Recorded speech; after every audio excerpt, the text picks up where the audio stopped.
to the lay members who have just now shown a demonstration of the traditional debate system. I see in the debating community, debating group, some aged male and female lay people. I greet them for their effort.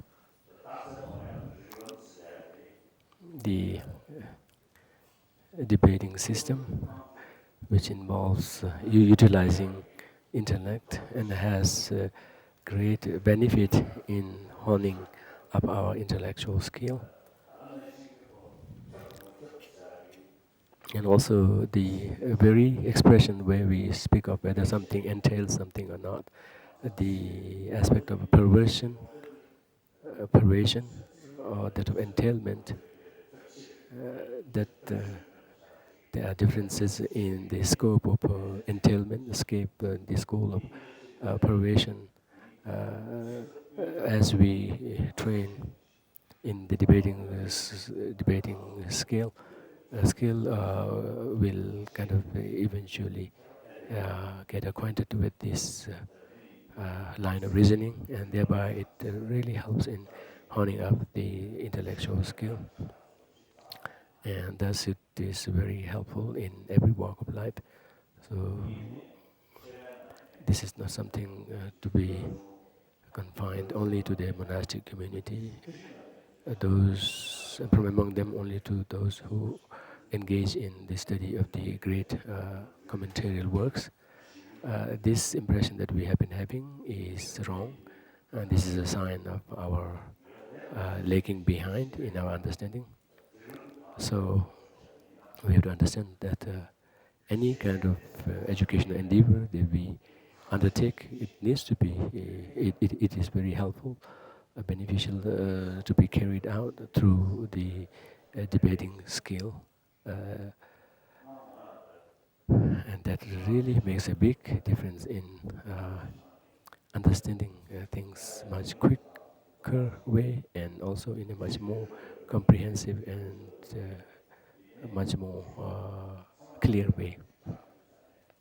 I remember my own experience when I eventually took up the study of the Brahmana, the texts on the valid the Buddhist epistemology and Buddhist logic. I realized that soon after I went through that study, my mind became more quick in arriving at decisions, or more quick in arriving at what the particular expression is leading up to, and that one then develops a sense of seeing through the superficiality, not merely being easily taken in by the literal meaning of things. And one is then more geared towards looking into the essence of things rather than be right away taken away by the literal meaning of things. Thus, through the debate techniques of exploring the different possibilities, either that be two-cornered, three-cornered, four-cornered possibilities between things, it is very helpful in sharpening one's intellect. Besides that, the use of such expressions as tel and chir, which are used in the traditional debating courtyards, but usually that is not so used in the common language, but these are very helpful.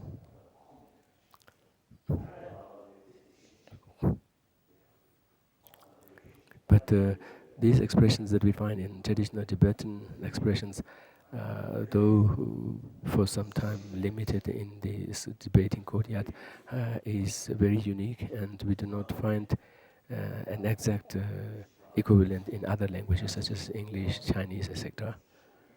So these have their benefits, and it has been several years, I think since 1960s, that I have expressed in public the need of everybody taking up study of these debate skills, irrespective of whether you are a lay or ordained. And at the outset, some momentum was picked up, but then later on it declined. But now we have made a renewed effort in reviving this, and more particularly, I have been emphasizing that, particularly among the lay community, merely relying on faith is not enough, not sufficient.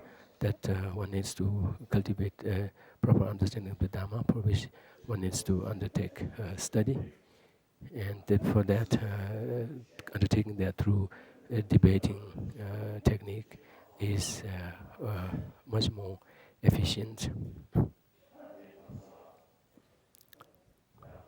So through such appeals that I have been making, we have in our locality, Dharmsala, the Dharma Introduction Committee, who have been who have been pioneer in this, field, more like a path breaker, trend setter, uh, and through their effort now today we see the traditional debate technique being introduced to the lay people, and eventually I want to see this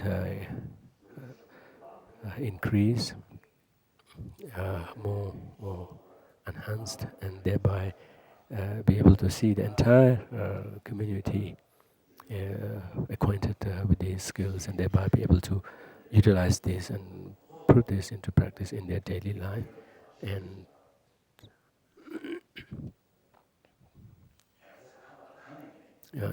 be able to apply this in whatever fields they may be engaged in, irrespective of whether it's Dharma or politics or any field of education, uh, anything that involves making effort in understanding, anything that involves educational effort, to be able to employ this debating skill.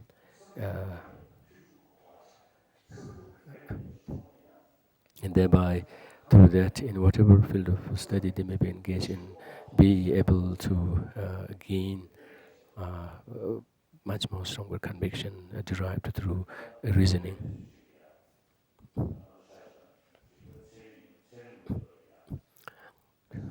Even in the practical sense also, uh, with the scientists, with the philosophers, with whom we have had discussions all these years, and among them we found several of them either philosophical philosophers in profession or philosophical in their mental outlook.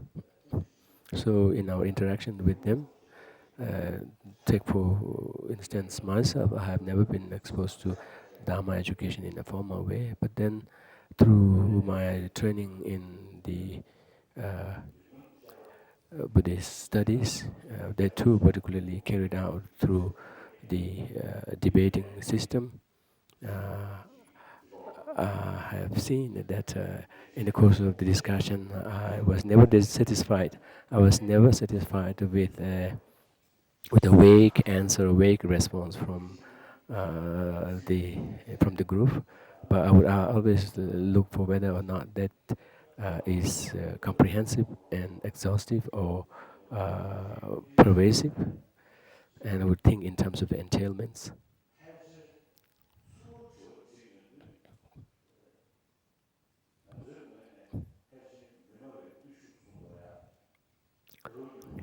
I've seen that in the course of our discussion, questions, when they ask questions, there were rarely any occasion when we were left speechless, whereas the other way around, when we asked them questions, there were occasions when they were kind of left with no particular answer, and that, although in the course of such discussions we are discussing on a common topic, that is familiar with both of the groups, but then in terms of how we approach a particular topic, either in a vague, general sense, or really, what do you call, uh, penetrating into it and then seeing the very details in the minor details sense, then we see that that's where our traditional system of education through debate has been very instrumental. And this is not a dharmic thing, but we are more talking of the technique or the approach with which we carry out any particular field of study, either that be Dharma or that of secular subjects. Because through these debating skills, it involves, yeah, it's an instrument, just it's an instrument or a tool by which we could utilize in the maximum sense our mental faculty to pursue the particular topic in question.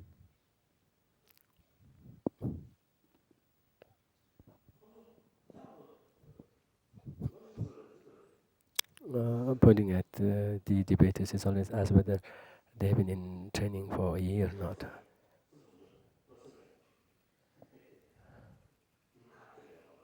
Holiness asks, this is not too long a period, and particularly when making demonstration in the presence of such a group, they would feel nervous, and so it's very natural for monks who have been in training for several years, even for them also, when they have to make presentation in the presence of a big gathering composed of some thousands, running into some thousands of monks. Even for them also, it was a challenging moment to really uh, remain focused and feel confident.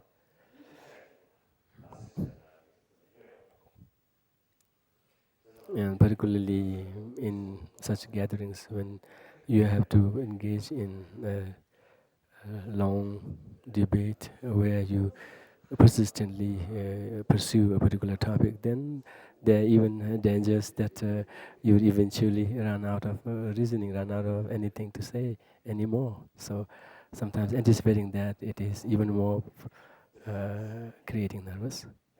Anyhow, now I greet you all here. I greet you all. Tashi Delek to all of you.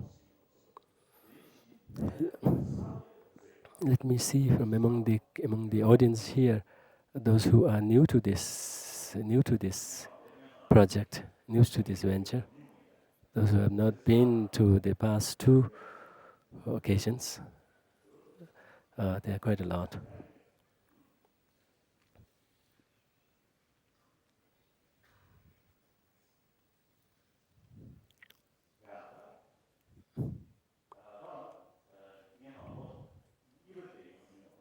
So then among the audience, those who have been in the second year, that is last year, again there are quite a number of hands raised. The first year of our gathering, that was 2007, again there were quite a number of hands raised.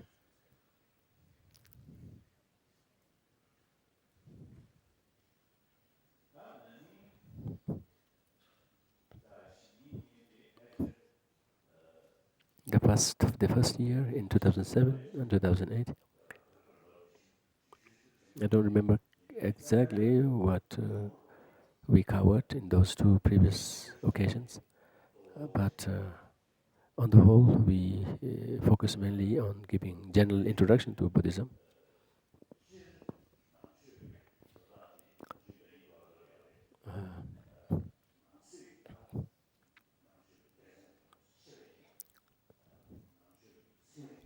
Like I've been saying these past two occasions, if we classify Buddhism,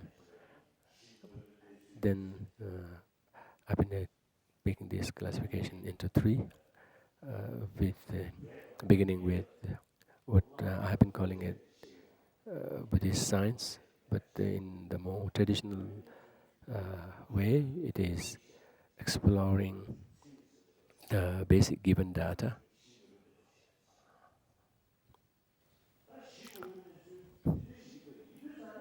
based on our exploration of what the given data is. Then we come to the next point of the possibility of bringing about changes in our emotions, more particularly based on the working of causes and conditions that we have first seen in the external world. In the causal evolution of things, we see how things contradictory in nature or uh, non-contradictory in nature behave differently, and this is the given fact. Based on this given fact that we find on the external world, then we apply that in our internal world, and then see how in the internal world, composed of emotions, there too the basic criteria of the working of causality applies the same. And then we begin to see into the details of what are those particular causes and conditions in terms of the internal world are composed of. And besides that, in the internal world, we again have an added dimension of how experience or polarization makes a big difference.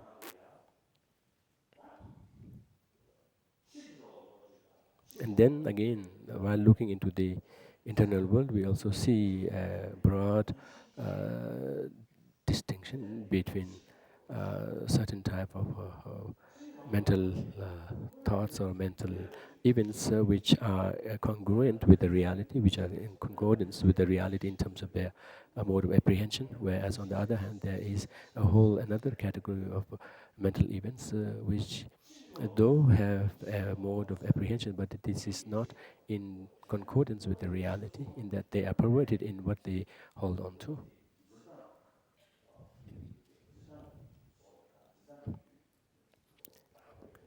The object of apprehension, when we speak of whether a particular mental event is concordant or discordant, or whether it is in agreement with the reality or not, we base that particularly on the aspect of the apprehension, and see what they apprehend is, or what they grasp at, what they apprehend is in tune with reality or not.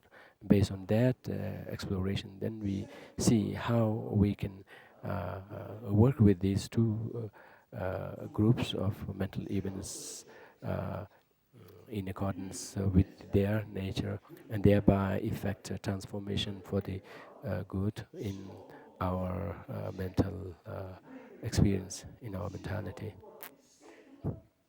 And through this exploration, we see how through a chain of causal events, particular event or particular effect takes place in the mental world.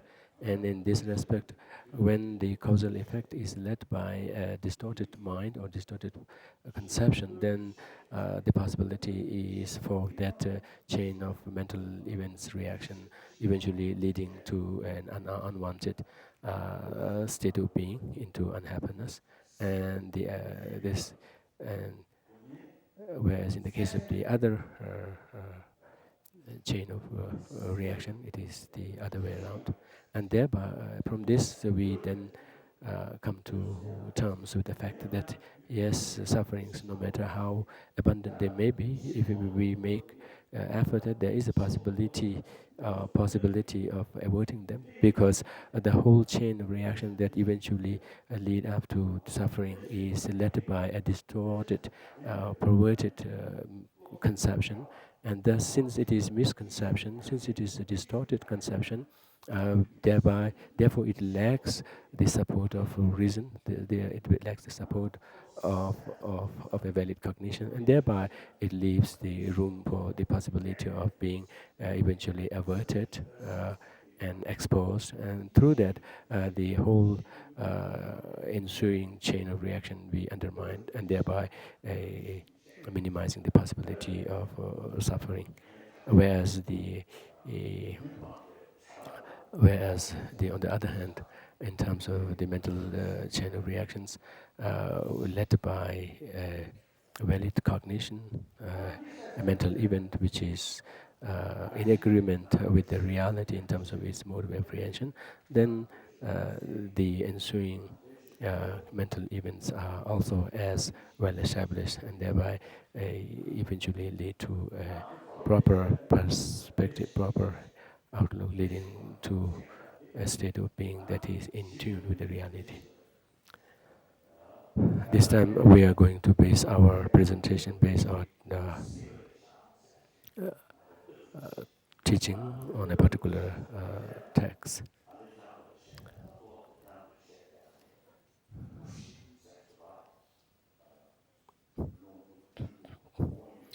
Drawing from our past presentation, our past focus mainly on the basic foundation of Buddhism, drawing from the ground reality of how things exist and behave. Then we also found the the same possibility of uh, bringing about change in the internal world, and there too for our good in enhancing happiness and in minimizing the suffering. Also, having seen the possibility of what do you call eventually uprooting the suffering, based on that, then we arrive at the Buddhist concept of how the state of liberation and omniscience are possible. And then to expand on that, we then turn on to specific Buddhist texts for,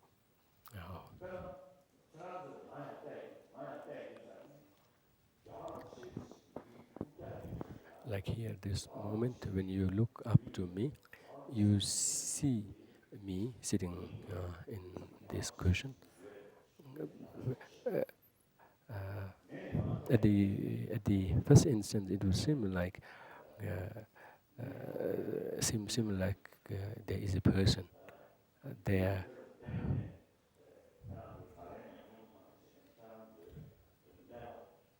You will see me in terms of my body and possessing a mind and a person.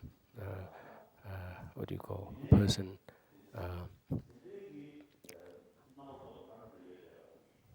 Possessing a mind and body within the title of Dalai Lama sitting in the cushion. Likewise is the case with me when I look to you. I particularly see you in terms of being a person, in terms of being a student who are composed of their psychophysical components.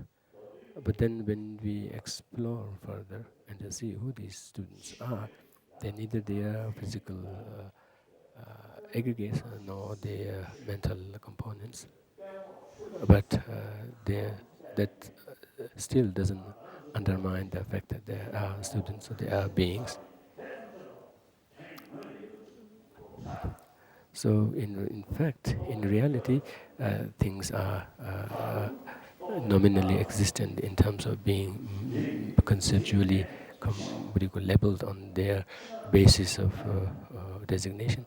Whereas in our daily life, in our ordinary life, when we see things, the first reaction, impression that we get of things is not in line with this reality of their being merely labeled. Rather, we tend to see them to be existing on their own right, to be almost findable, to be almost existing from their own right. So thus we see a gap between what the first impression we have of things and how things in actuality exist.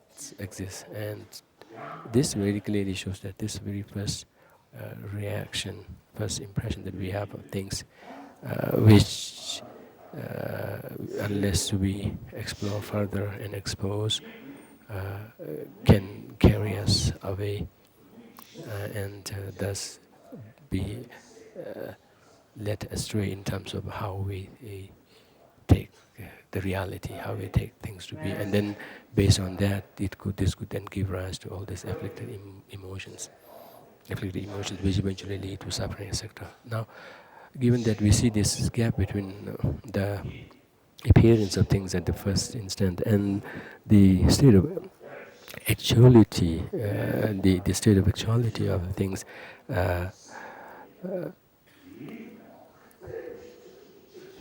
the more and more we are familiar with this disparity between appearance and actuality, and thereby be able to undermine the influence,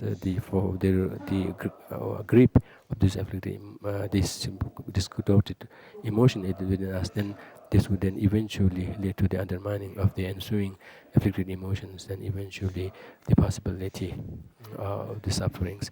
Thus, this is what we are pointing at in terms of the possibility of how there is the room within our mental stream that provided we make effort, this whole stream of events led by distorted conception can be undermined, and that with pursued effort it can eventually be completely uprooted, and thereby be founded in a state of complete freedom from these distorted emotions and their ensuing afflicted emotions and the sufferings led by them, and thus the possibility of the state of freedom, and eventually also with the persistent effort to even address at the very, very subtle latencies of these afflicted emotions, along with their causal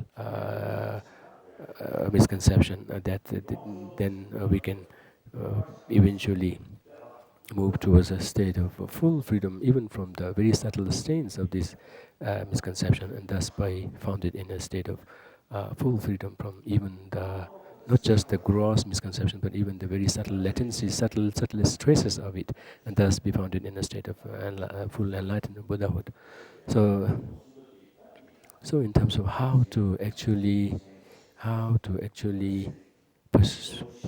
approach this, pursue this, is then explained in these texts. So we have seen how Buddhism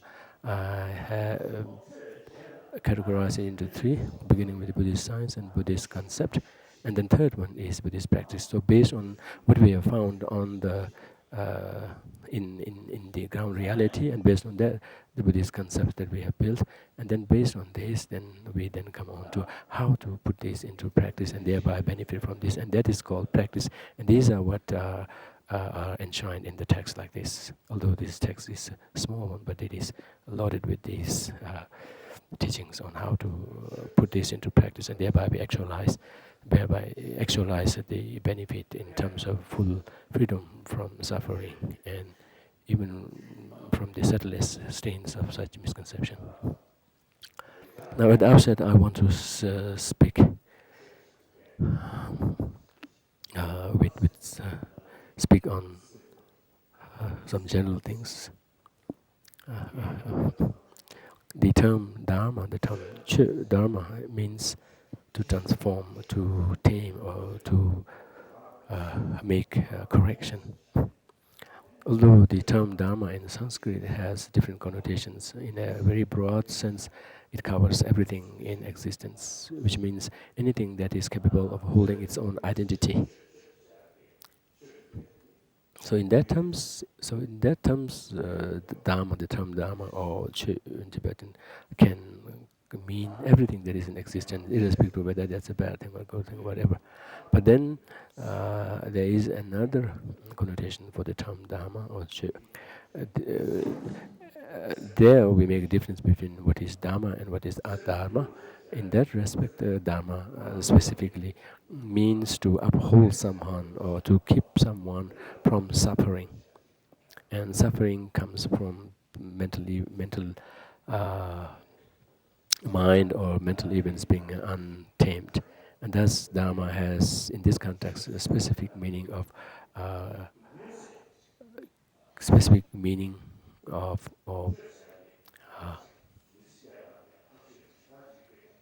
of liberating us, of freeing us from the unwanted things, from suffering.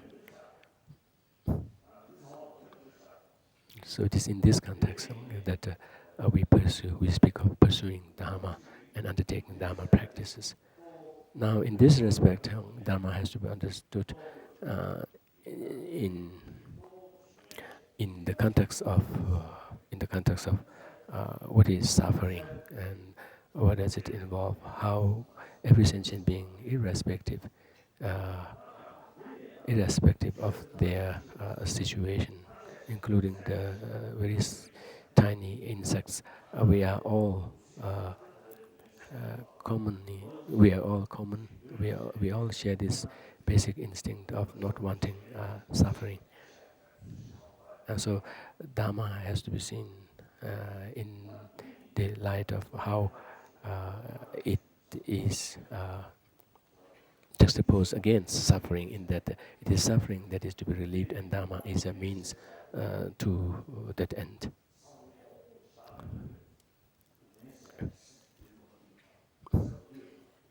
And in terms of suffering, if we look very carefully, we will see how, when we speak of suffering or not, it is very much tied with the fact of whether or not one's mind is tamed or untamed.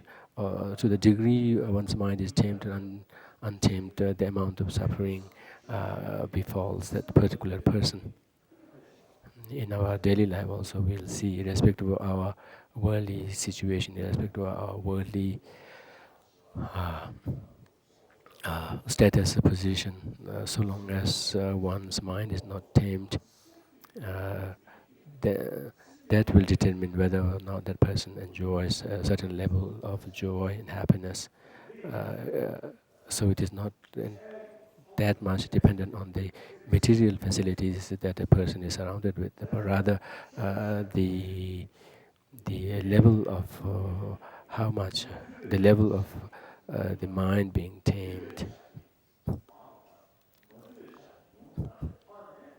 So the question is, how do we bring about a reduction in suffering? Is by bringing about a corresponding reduction in the amount of mental what you call mental negativities. The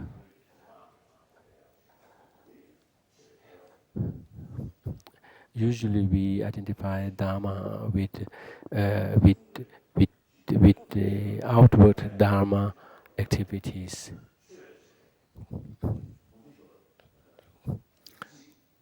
And that is not the essential Dharma. Those are mere superficial indications of Dharma. I think in one of the texts of Nagarjuna or Aryadeva, it says that to a certain section of people, the Dharma activity involves mainly a, utilizing the air sense organ, involving listening to or hearing teachings. Whereas there is another section of beings for whom Dharma activities involve utilizing their body, and in such body in the sense that much of it involves either inflicting suffering or inflicting hardships on the body, and that is considered as Dharma. Whereas one thing very unique is different from these two. Unique in the Buddha Dharma, in the Dharma of Shakyamuni, it is that it involves primarily it involves the mind, and that engaging in Dharma activity involves bringing about the transformation in the level of mind, in taming the mind, efforts which are focused in efforts in bringing about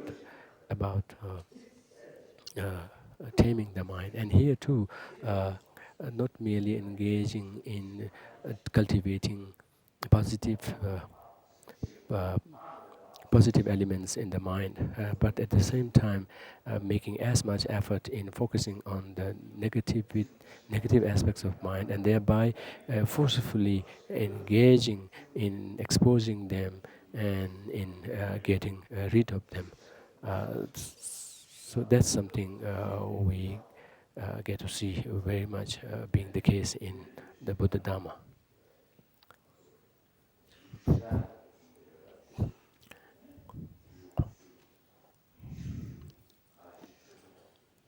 All these other major religious traditions in Buddhism, like Zoroastrianism, Taoism, Judaism, Christianity, Hinduism, etc. The big difference among these traditions is mainly on the philosophical ground, although the message of love, compassion is something common in all of this. But on the philosophical field, what is common in all these non-Buddhist traditions is that they all ascribe to the notion of the existence of an inherent permanent self, whereas it is singly Buddhism that upholds a totally different notion on this question of self, in that it denies the existence of such a monolithic, independent self. And thus, this evident grasping at such a notion of self in us is what is being exposed by Buddhism, and thereby trying to uh, bring about an understanding in this selflessness notion. And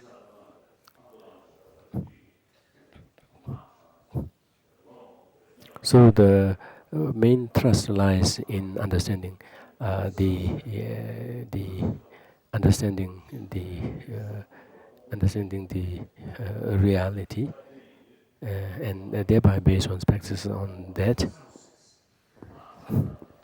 Otherwise, in all Dharma activities that we engage in, unless we have grounding in these understandings in the deep level, then no matter how much incantation, how much recitations we do, they would have very little effect in bringing about the actual effect in terms of bringing about transformation in the mind. I remember an Amdo Lama making joke of some retreatant who have been making several recitations running into thousands to the point that their fingers have also shown some sign of some sign of what do you call some sign of running out, some sign of uh, being overly used. But so he made a joke. He made a joke that through the recitation, what you have achieved is the certain parts of the finger being used, whereas in terms of your afflictions, they have not even gone less at all. So in Buddhism, the emphasis is on cultivating a mental positivities, and there too, preferably based on an understanding of the selflessness of things, and that too derived from the very fact that things are all dependently related, dependently existent, either from the causal aspect or from the aspect of being merely designated and merely labeled. So in terms of the causal dependence, that things are causally dependent for their existence, lacking any self-inherent nature of their own, that they are totally dependent on their causal phenomena for their existence. And thus, from that aspect, they lack any intrinsic self-nature of their own. So pursuing that, we then apply, by pursuing that kind of an exploration, then we apply that with our own, to our own being, then into our inner world, then we begin to bring about transformation in the mental world. And thus based on such understanding of selflessness, uh, drawn from the fact of things being causally related, causally dependent, then introduce that inward, and then bring about cultivation of such positive experiences like love, compassion, etc. And now, in the case of love and compassion, it has to first begin with oneself. Unless until one is capable of engendering love and compassion towards oneself, one won't be able to extend that and apply that, extend that to all others. And then through this effort, we will be able to undermine another one of our mental tendency, that is that of self-centeredness, egoistic, self-obsession. And when we look carefully, we will see how this self-obsession or egocentric attitude is very constraining and very limiting, and how that eventually narrows our outlook to the point of being very what do you call, very easily ruffled, very easily angered, very easily irritated, and thus leaving no space for openness in embracing others, and that in turn bring about suffering more and more, irrespective of how in the face value it cherishes oneself. But the end result of pursuing and following the dictates of this self-cherishing attitude is lessening our opportunity for joy and happiness. So it is in these two attitudes of self-centeredness which can be counteracted by the cultivation of such mental attitudes as love and compassion, and then the other attitude or the misknowledge which ascribes to the existence of an independent self. These two mental attitude, that of self-cherishing attitude and that of egoistic attitude, egoistic or self-cherishing, self-grasping attitude. These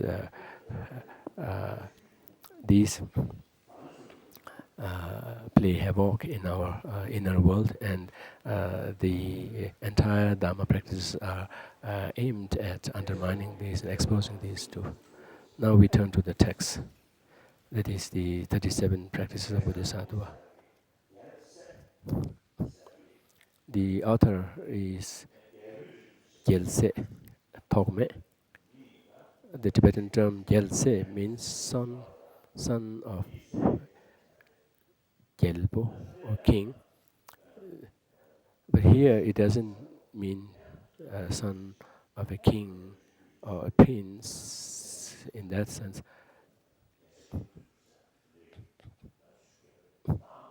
But here, when we speak of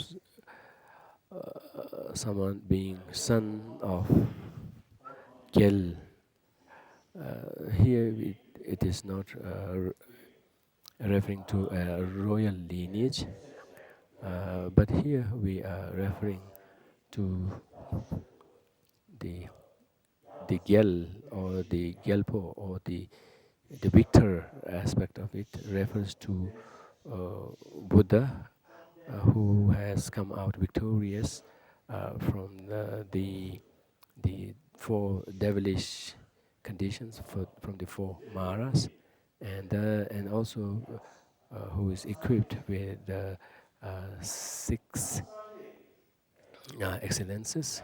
So someone who is equipped with six excellences and who has come out victorious from the four maras are referred to as the victor or the gyal aspect of it, and the se or the son are those who follow their path and practice their teaching, and thereby have attained the cultivation or the cultivation of bodhicitta. So in that respect, this is an epithet to the bodhisattvas, in that they are looked at as sons of the Buddhas, in that they aspire to the very path that the Buddhas have taken uh, in upholding the practice that cherishes and aspires to cultivate the welfare of all sentient beings. Literally, when we say someone who is born from the teachings of the Buddha, this could include virtually all practitioners who follow the Buddha's path, like that of the Sharvakas and Pratyeka Buddhas. But here it is particularly referring to bodhisattvas who not only follow the teachings of the Buddha, but have put the very essence of the teachings of the Buddha into practice and thus have given rise to bodhicitta within themselves. So the author is referred to as Gyaltse in that he is a bodhisattva, that he was a bodhisattva. He was a contemporary of Buddha Tamche Khenpa.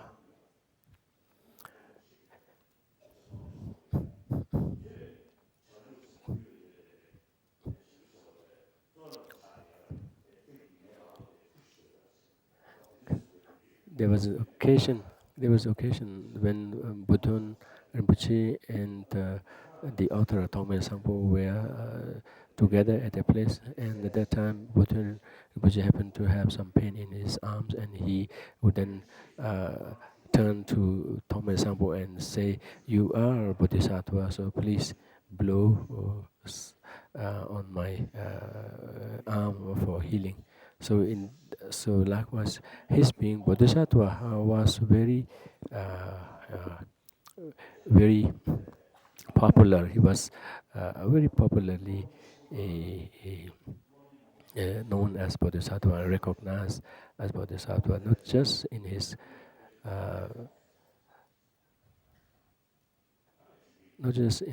practice, but he was also widely learned also.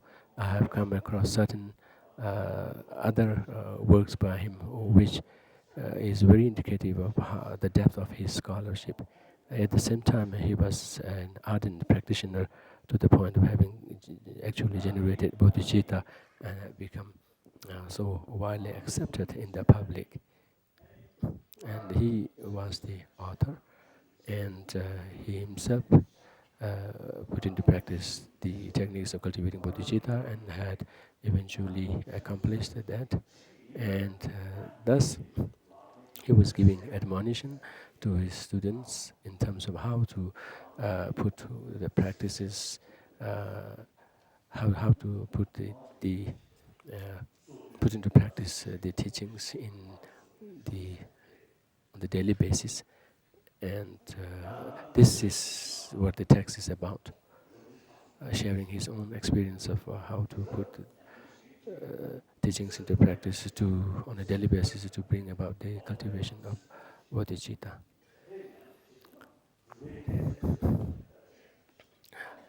There can be several levels of undertaking Dharma practice. The most ideal would be those who would completely commit themselves to practice.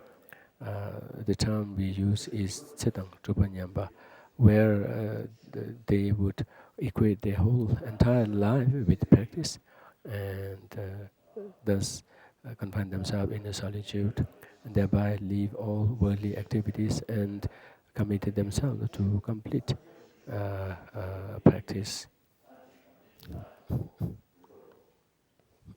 Here, the teaching is not referring to any practice in general, but rather practice in the context of Bodhisattva circle of teachings. And in that context too, there are several levels of practices. The most ideal would be, as I said, that of completely dedicating oneself to practice, living in a solitude life, living behind all world activities. But that's not something everybody can take up. And even if everybody were to take this up, there would be not that practical, and there would be not that advisable, not that what do you call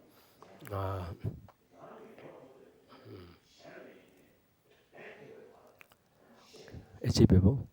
But then there is the second level, or a little lesser level of practice, which is that one should first engage in a thorough study of the teachings, and thereby arrive at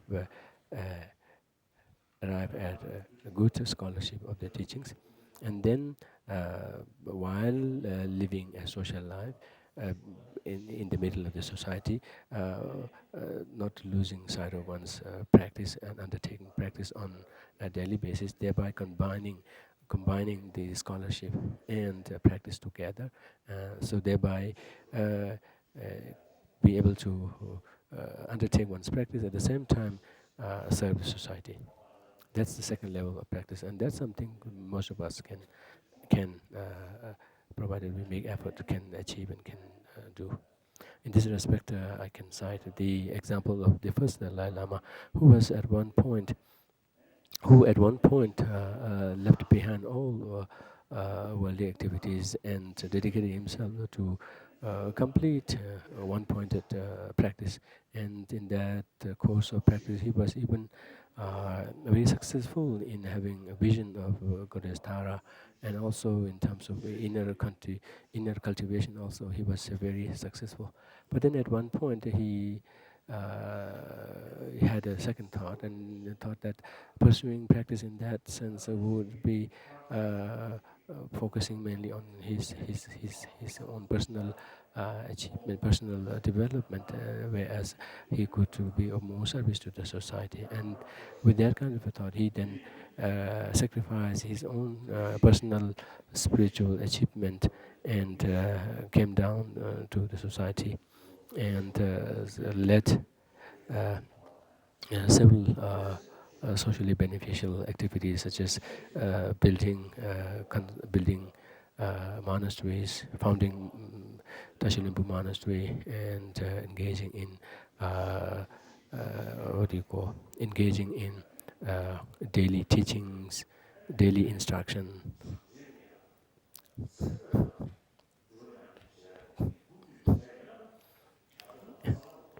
Later in his life, he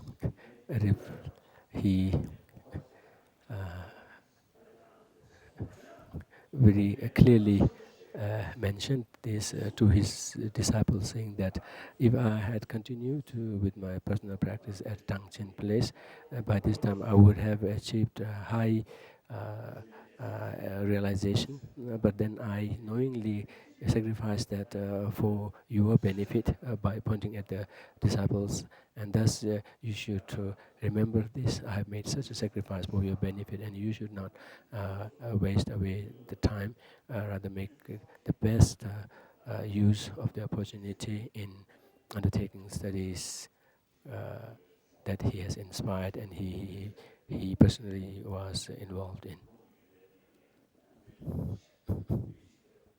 So, so definitely there is this another level of practice where one can share one's own understanding and experiences to the society, and thereby be able to expand that to a wider circle of society.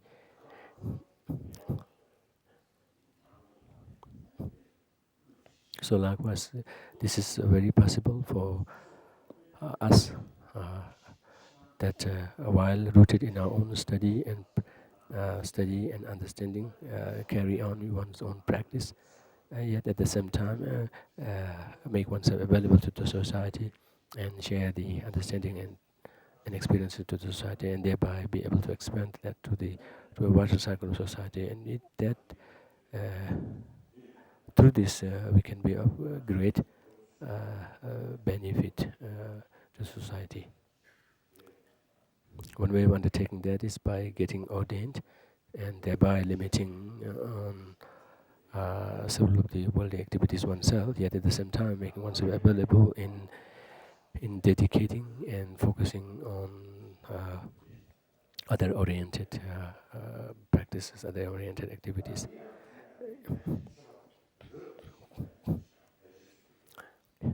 And then there would be a least level, or one lesser level of practice, where one make whatever effort one is capable of in pursuing study and practice, though one may not have waited until one has achieved a certain level of realization. But here, the texts here, the instructions are mainly aimed at the foremost level of practitioner, that of the ideal practitioner who uh, dedicates his or her entire time in practice. So now we read through the text. The first text, the first stanza, Namo Lokiteshvara. You see that all phenomena neither come nor go. Still you strive solely for the benefit of beings. Supreme Guru and Protector Charasik, to you I continually bow with body, speech and mind. This uh, this is the stanza of homage, and at the outset it is customary to do so by making homage to the relevant corresponding titular deity, here Avalokiteshvara, the Buddha of compassion, and also composing such a verse of homage is also beneficial in clearing away any possible obstacles there might be in one's project of composing this text. So the first line in the stanza reads, the Tibetan term is Kanki, is referring, it is the generic term saying whoever whoever sees all phenomena neither come or go, still striving solely for the benefit of beings. Here, the general term Kang, or whoever does this, refers to the guru, to one's own guru, seen as inseparable from the from the Buddha of compassion, Chenrezig.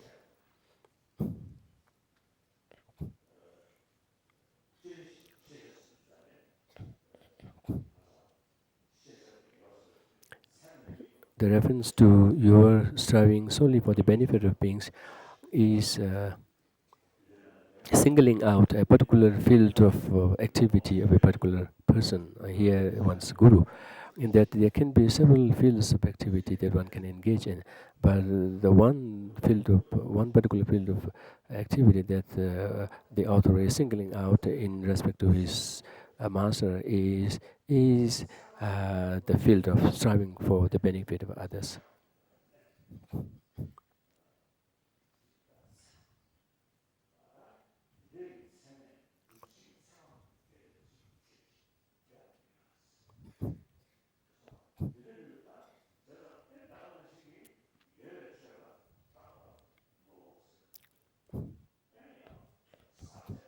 Philosophically speaking, when we say the particular thing is a phenomena, we establish its phenomena nature in terms of whether there is a valid cognition that establishes it, the lack of which would then render anything as not a reality. And within that circle of phenomena, we can have phenomena which are permanent in nature, whereas another category could be composed of things which are impermanent.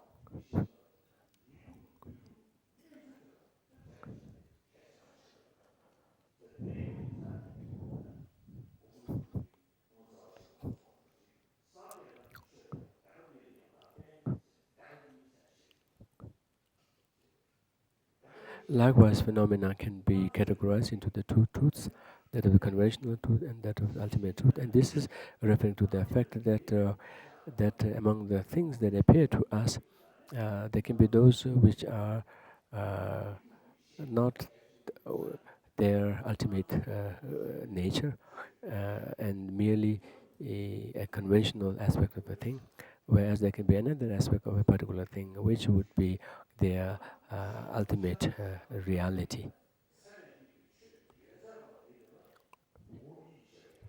So, for all phenomena which are established by valid cognition, can have these two aspects of mere conventionality and that of its ultimate nature. And this is what it means when we speak of the two truths being of one entity, in that in one particular phenomena we can locate the two aspects or the two truths. So in that respect, we make the distinction among phenomena in terms of whether a particular thing is the thusness or is the ultimate nature, and that is referred to as the isness. In that respect, every phenomena shares the same isness or the same nature. In that sense, we say the ultimate nature is of one taste. Irrespective of where we find or where we locate this ultimate nature, we would eventually find that to be of the same nature, same taste in all phenomena. Whereas on the conventional level, things are multiple. They are varying in nature, and so that's another way of categorizing the entire phenomena into thusness or into isness, and into which is of one taste, and that of multiplicity, which has the varying, which takes into account the the varying nature of things. So thus, this is what brings home the expression that the multiplicity of one taste, in that on the conventional level things may look multiple and variety in nature, yet in their ultimate nature they are all of one taste, in that they all lack any elaboration of inherent existence.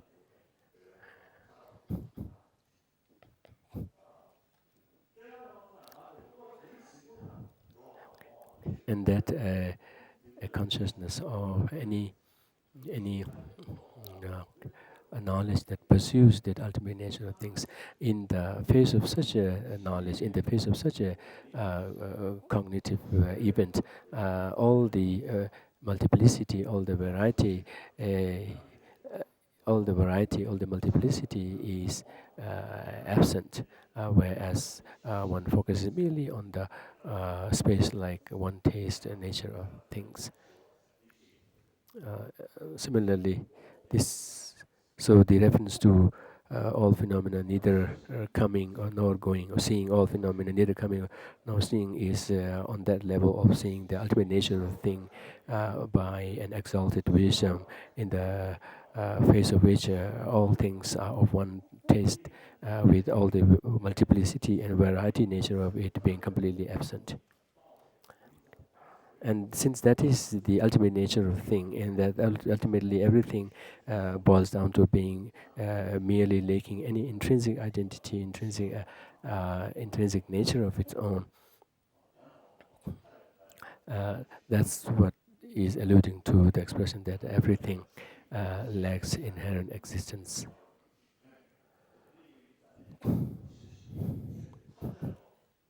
So the reference to all phenomena without exception being seen as neither coming or nor going in the conventional, nor seeing or nor going in the ultimate sense, is that any knowledge that pursues the ultimate nature of the thing would be exposed to this fact that ultimately things are merely dependent with no ultimate inherent nature of their own. Thereby, in the face of such a knowledge, there is neither the conventional going nor the conventional coming, and for that respect, all of the conventional activities that we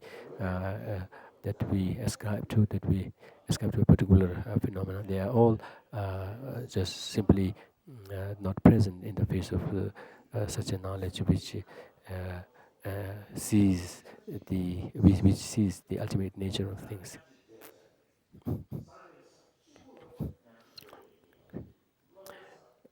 Only in the state of Buddhahood one can speak of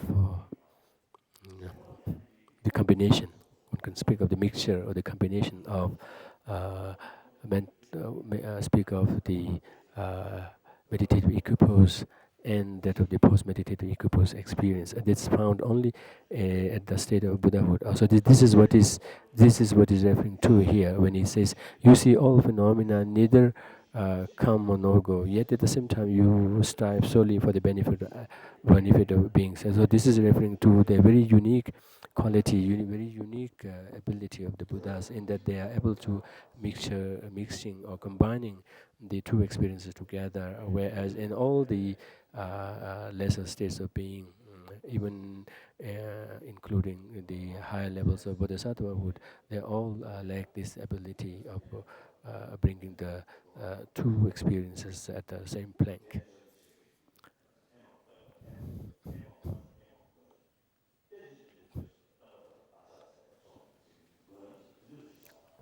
So here the reference to the the master being protector, seen as one with generosity, and also being referred to as protector, is uh, drawing from this capability of their having attained the pinnacle state of being in uh, being capable of combining these two experiences, thus indicative of their having completely rid of the subtlest stains of uh, uh, certain subtlest stains of duality, and thus being capable of bringing about the total accomplishments of the aims of sentient beings.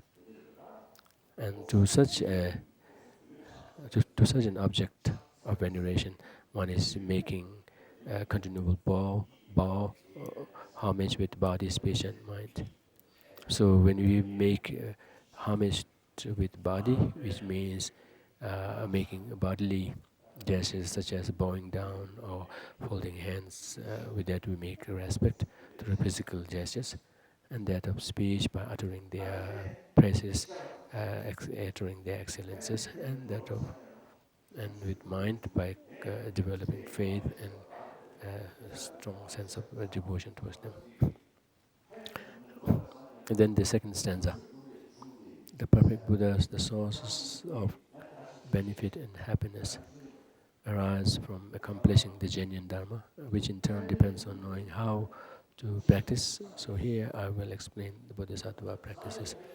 The term, the term Pente Jungne, which is the source of benefit and happiness.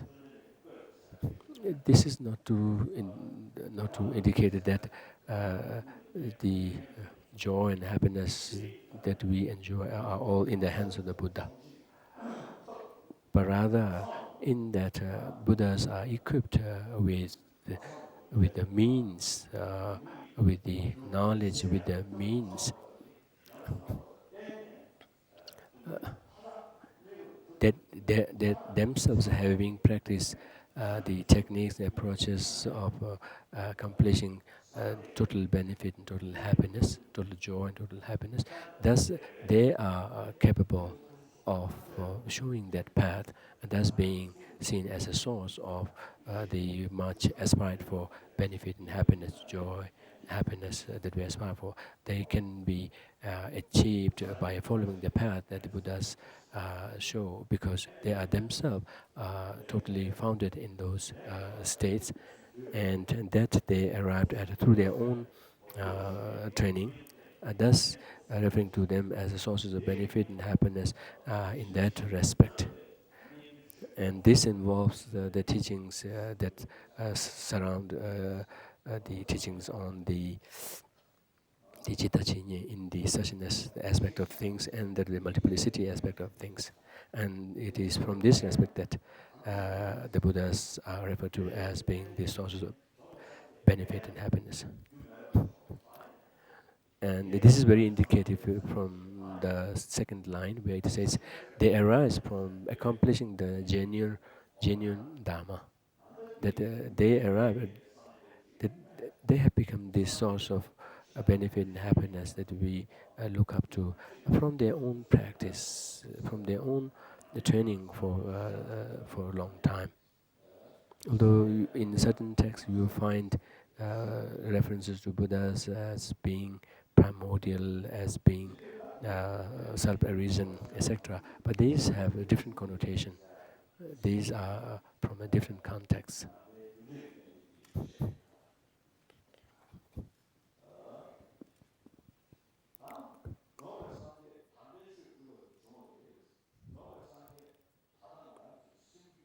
The so the Buddhas have arisen from accomplishing the genuine Dharma is also alluding to uh, the the cause and effect practices that they have cultivated, the causal aspects of arriving, causal aspects of these resultant states in their times of training, that they have now attained this state of full perfect Buddhahood, and that is uh, uh, that has been possible on the basic fact that on the one hand, the afflictions, no matter how strongly entrenched and deep-seated they may look, they ultimately lack any sound basis, in that they are rooted in the misconception, perverted notions, and at the same time, the mind or the mental stream that we all have uh, is basically a clear, luminous, and knowing in nature, in that none of the afflictions enter into the very fabric of the mind. So the two combined, the two facts combined together makes it possible for our possibility of achieving such a state of full Buddhahood as the Buddhas have achieved, thereby becoming of the complete source of benefit and happiness for others. Is based on this fact. So these are also being alluded to in by praising Buddhas as being the source of benefit and happiness, and that too being uh, described as having arisen from accomplishing their genuine Dharma, and that in turn being dependent on knowing how to practice. So saying that that's what they did, and through that they practiced the Dharma, and thus they have accomplished these states.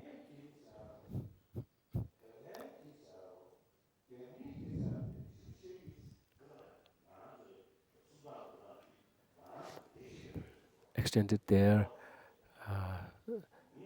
this destructive effort into the literary styles and grammatical rules of the Tibetan language.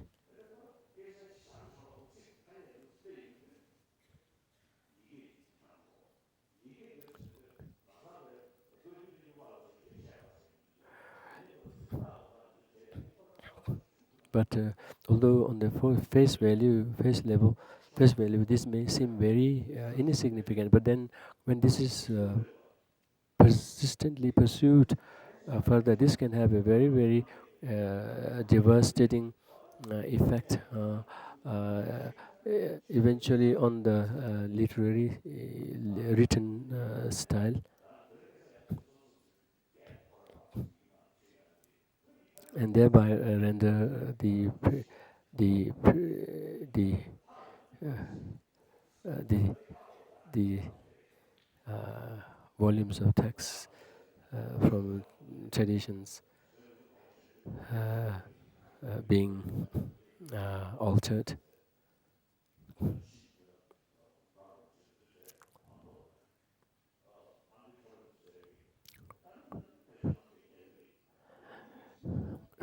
What is unique in the Tibetan culture is that no matter how different the vernaculars are, but when it comes to written language, we have a unified written aspect. In this respect, we have to pay much attention in terms of maintaining this uniqueness, and also in terms of colloquial language. Also, whatever differences we may already have, this can be maintained. But then, in terms of adding on to them and thereby having them affect the literary style, would be very, very unfortunate. So, the Chinese have seen this and they have made effort in bringing about this distraction. We should not make additional contribution in this.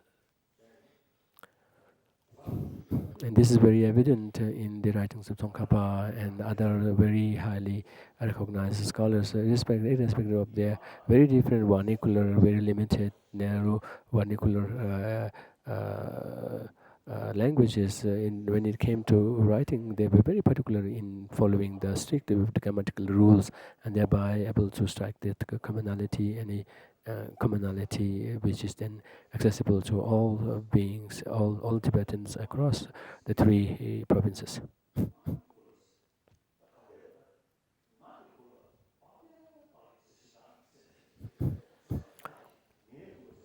As well as giving an instance of how he himself remember his late father speaking to him in vernacular language, which if one were to put into writing would have been very, very difficult.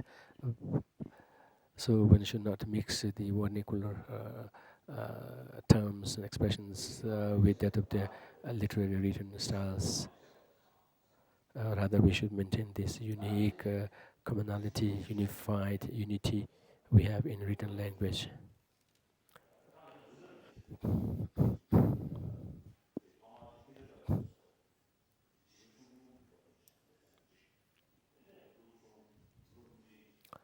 Like in our modern education, we have several levels of grades that we go through, beginning with the kindergarten, upward to the middle school, etc., etc. Likewise, is the same approach we should to take up in terms of dealing with our afflicted emotions within us, beginning with a very basic rudimentary technique.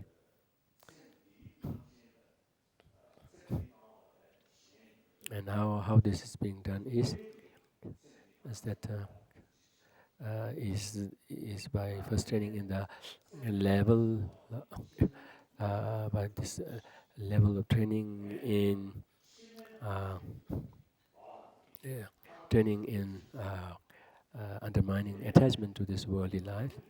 Eventually, then moving up to expanding that on aspiring for liberation, and then eventually even expanding that into aspiring for full enlightenment for the sake of all sentient beings. So this reflects the three levels of practice that one can gradually proceed on to, and this three level of training, which we usually refer to as the training of the low scope practitioner, that is middle scope practitioner, and that of the great scope practitioner.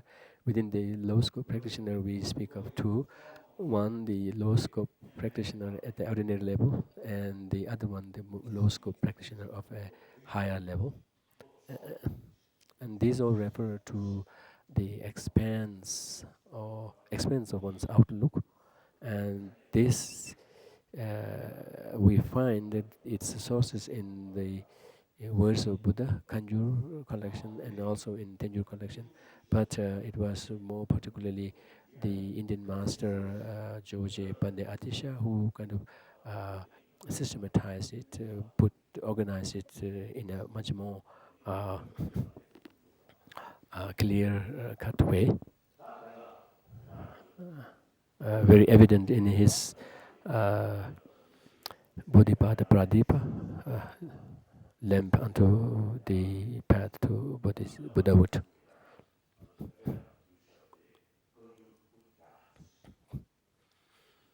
In the Tibetan collection of texts, we have the words of Buddha translated into Tibetan, running into some 100 volumes. So within that text, dealing with Vinaya, the monastic rules and ethics, there may be some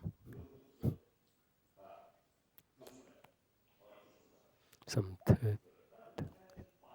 some 13, 13 texts, mostly drawn from the Pali sources.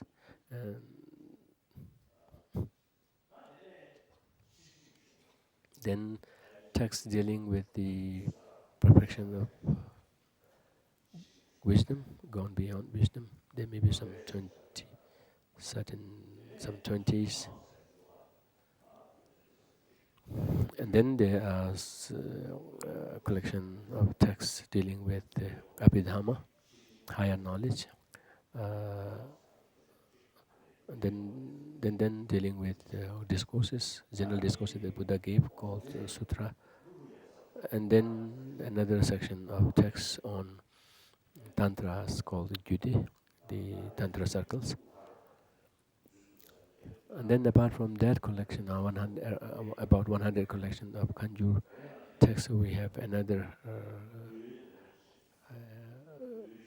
collection of almost 225 such commentarial treatises of the composed by the Indian masters. Among them, within that collection too, we have sections dealing with these different topics of monastic rules, ethics, higher knowledge, etc., etc. Within that, the circle of teachings dealing with the perfection of wisdom, we find the works of Maitreya Nath, including his Abhisamaya Alankara.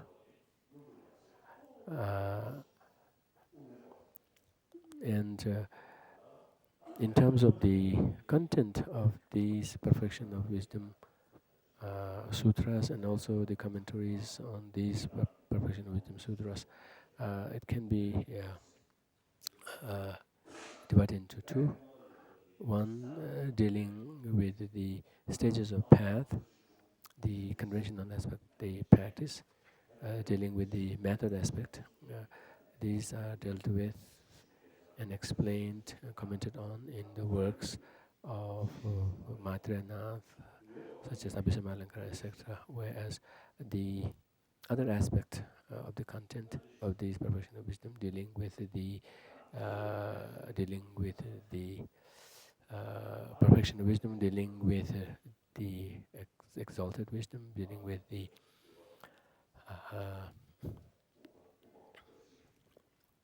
wisdom aspect of the path. They are primarily dealt with in the works of Nagarjuna, such as the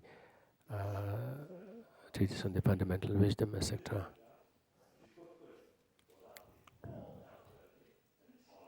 Whereas again, we will find another collection of treatises by these Indian masters where the effort has been mainly to establish the Buddhist concepts that are the possibility of achieving the nirvana, body state of enlightenment, etc. Through the use of logic, through reasonings, etc. We find that mainly in the works of Indian masters such as Dignac and Dharmakirti. And then later in history, in the works of masters like Shantarakshita, there then we see a new trend of mixing the two skills or the two trends together. That of the skill of establishing everything through logic and reasoning found in the works of Dignac and Dharmakirti. This collection called Pramana, epistemology, where and then that aspect, and then the aspect that we find in the works of Nagarjuna, that of dealing or focusing on the middle way aspect. Those are kind of combined together, those are locked together, and thus enhances the very force and the reinforcement in the presentation. This you find in the works of masters like Shantarakshita and his disciples, etc. And that's and he was the master who founded Buddha Dharma in Tibet, and thus we following his path.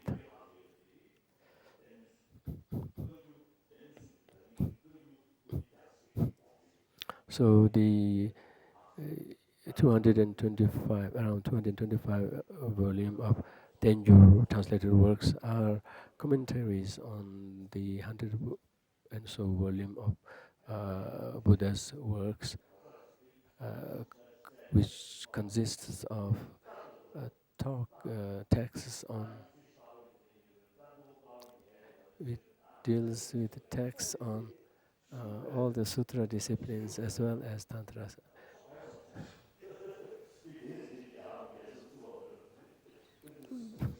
But at one point I did come across certain texts which deals in much detail on examining horses in terms of what different horses or different types of horses they are, how different they are in terms of their colors, etc., etc.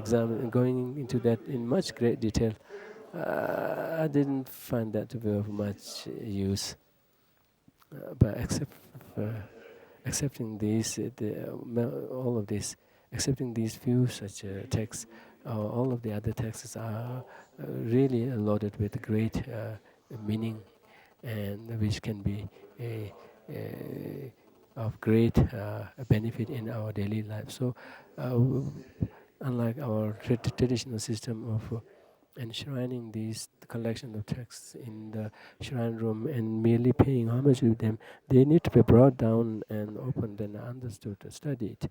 This is very important that we need to put these texts, this whole collection of texts, into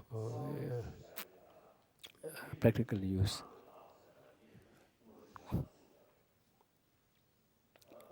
So, in the collection of works by Nagarjuna, dealing with the wisdom aspect, there the whole emphasis is on establishing the selflessness nature of the things, which could be then put into practice in attaining nirvana, in attaining liberation.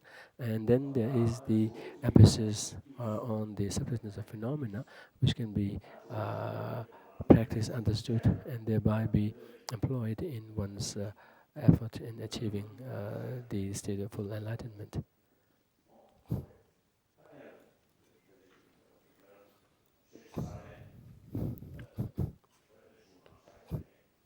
In the works of Satyapantita also, the text called Tupa Council, elucidating the intent of the Buddha. In the works of Kagyu Masters, the ornament to liberation by Gampupa, there too one will find the exposition of the Dharma in terms of these three scope of practitioners. Likewise, you see that same in the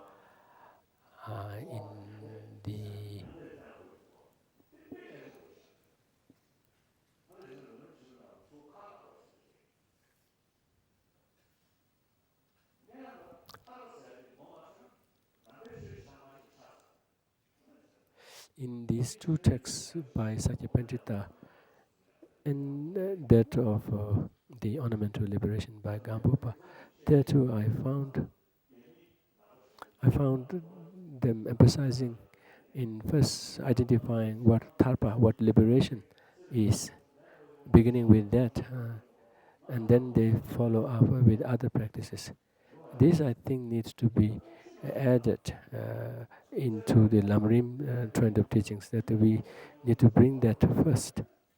Because unless until we first identify what Dharma is, what liberation is, and how it is possible, one won't be able to develop a firm faith into this. So in the ornament to liberation, the Gambupa begins with an explanation of liberation of the state of nirvana, and I found this very, very important. And that's and in later times in the works of Longchen Champa, in his Ngelso Korsum, in his three cycles of uh, calmly resting, there too he follows the same trend. But on the whole, all these base their exposition in terms of the three scope of practitioners. They may be called by different names, such as the four perversions, or for freedom from the four perversions, etc. But the whole framework is the same. So here in this work too, he's making the presentation on the basis of this framework of the three levels of practice. So in that respect, dealing with the first level of practice, cultivating the low scope practitioner's outlook, we come to the stanza next to it, which is the which is the first of the 37 stanzas dealing particularly with the Bodhisattva's practice, which reads like, "Now that you have obtained this precious human body, the great boat so difficult to find, in order to free yourself and others from the ocean of samsara, listening, reflecting, meditating with diligence day and night. This is the practice of a Bodhisattva."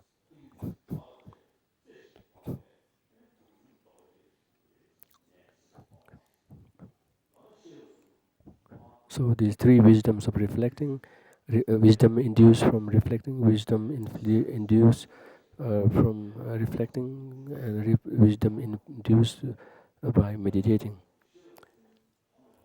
They have to be developed, and through that one has to bring about the transformation of mind. Like I've been saying like I've been saying always, Buddhism is such a religious tradition which involves maximum use of one's intellect, and through that bring about a, a new insight. And with the help of this insight, then see a clear demarcation between what are to be abandoned and what are to be cultivated, and that too rooted in a strong conviction based on reason. And with that, then eventually bring about the transformation in the mind in terms of cultivating, developing positive attitudes within us, and then undermining and eventually uprooting the negative attitudes within us. So unless until the transformation is approached this way, no matter how much prayers we make, no actual effect would happen.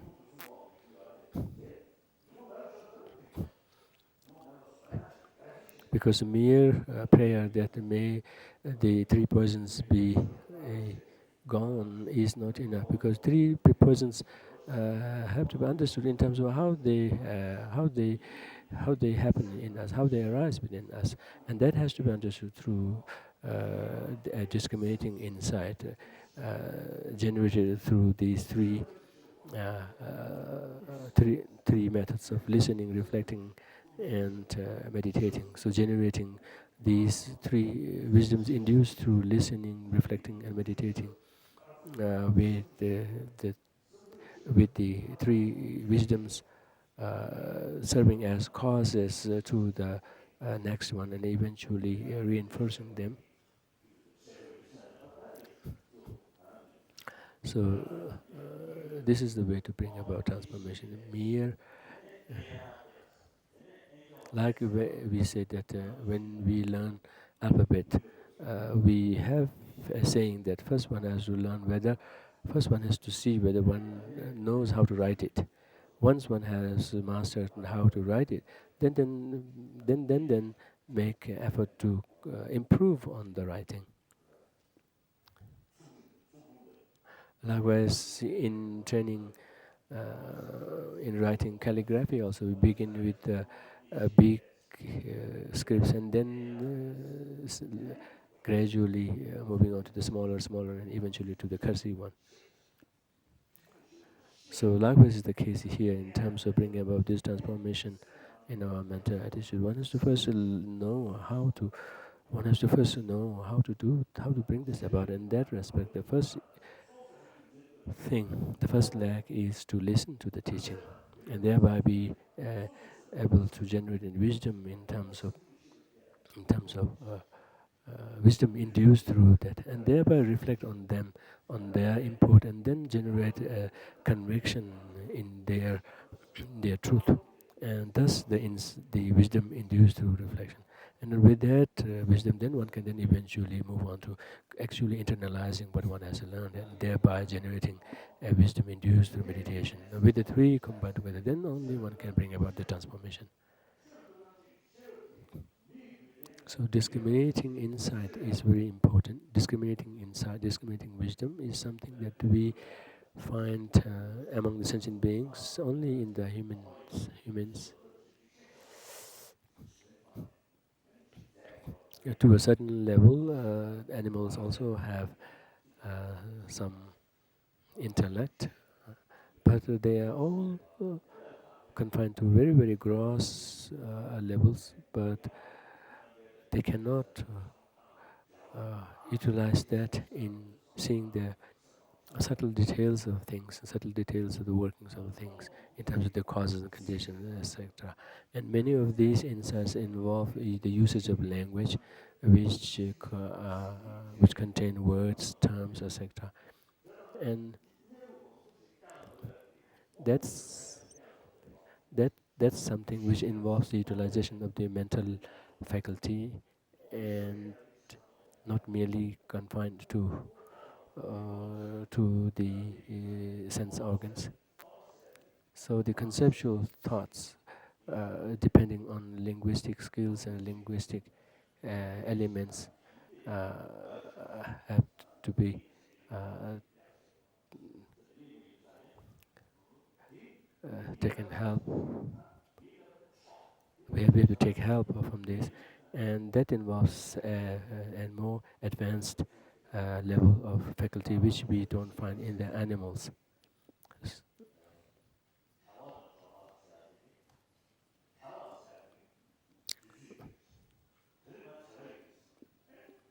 The reference to Teljoro, the leisure, when we say leisure, that involves that one has some room to undertake certain practice, and here is leisure with regard to the Dharma practice.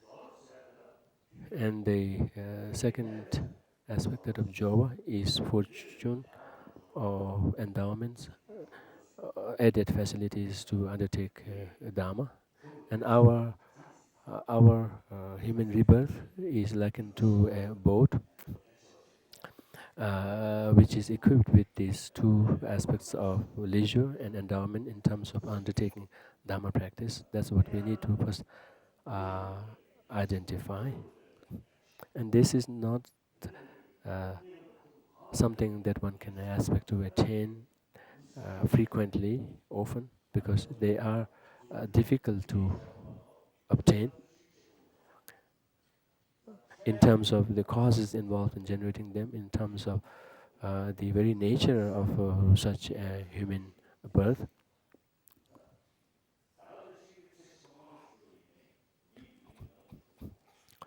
So unless and until one has attained such a rebirth, which is equipped with these leisure and endowments, one won't be able to undertake any uh, uh, big project. Uh, like in our daily life, also we see how animals are not capable. They are limited in their capacity of achievement, and that the major projects are all undertaken by humans. Likewise, the projects of attaining, working for liberation and that of enlightenment is something which can be possible only on the basis of a human rebirth. human body, and that too equipped with these leisures and endowments with respect to undertaking Dharma practices.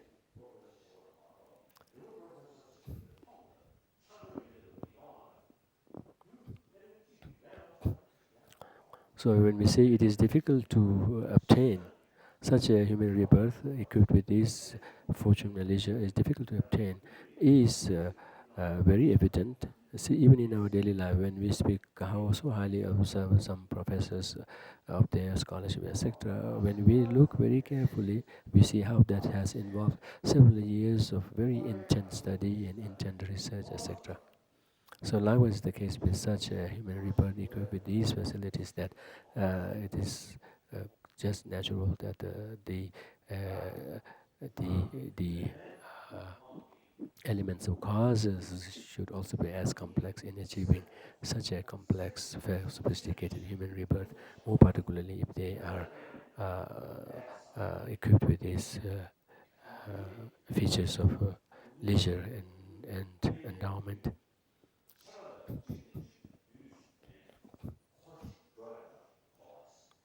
So there's this reference to samsara, which means cyclic existence. The cyclic aspect is referring to how we are under the force of afflictions and actions induced by them run into this cycle of unending birth and death under the influence of these afflictions.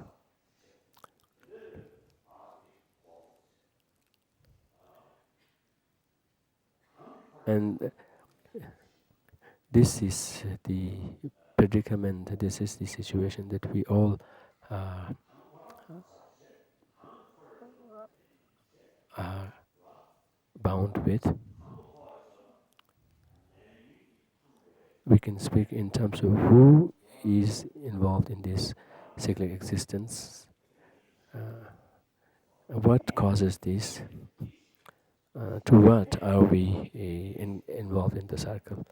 The circle here refers to the cycle of conditioned birth and death, and what causes this or what impels us into this is the afflicted emotions and actions induced by them, and who goes into this cycle under the influence of the afflicted emotions are the sentient beings.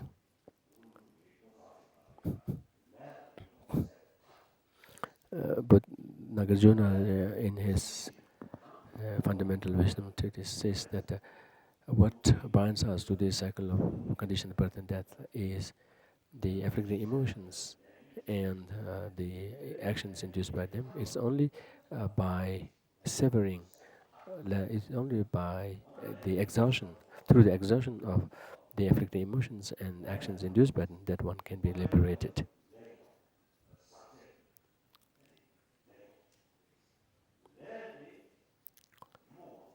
Now, in terms of bringing about this exhaustion, also we have to go in the stages that the cycle of birth and death can be terminated by exhausting the immediate cause of impelling us into this cycle, that is the contaminated actions. And these actions can only be exhausted only when their causal element, when their causes in the afflicted emotions are dealt with. And these afflicted emotions can only be dealt with when their root in the form of self-grasping is at rest. And that can only be addressed through the understanding of emptiness, because this self-grasping attitude are misconceptions with regard to the actual mode of existence of the self, in that they see the self being inherently existent. So that's only by cultivating an understanding into the lack of inherent existence that one can address this root, and thereby be able to bring about the a total severance of the cycle of birth and death eventually.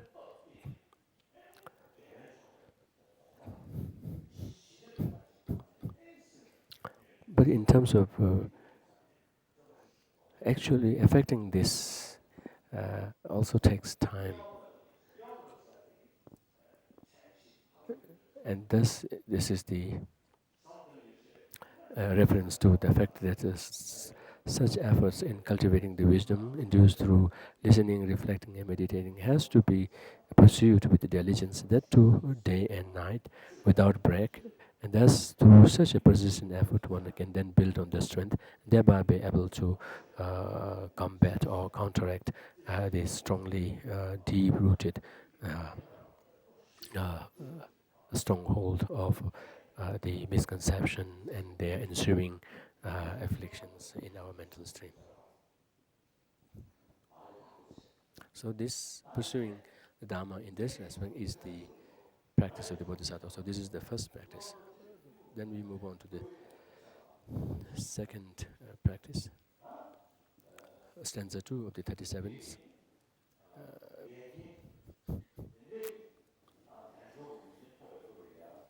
So when we have attained such a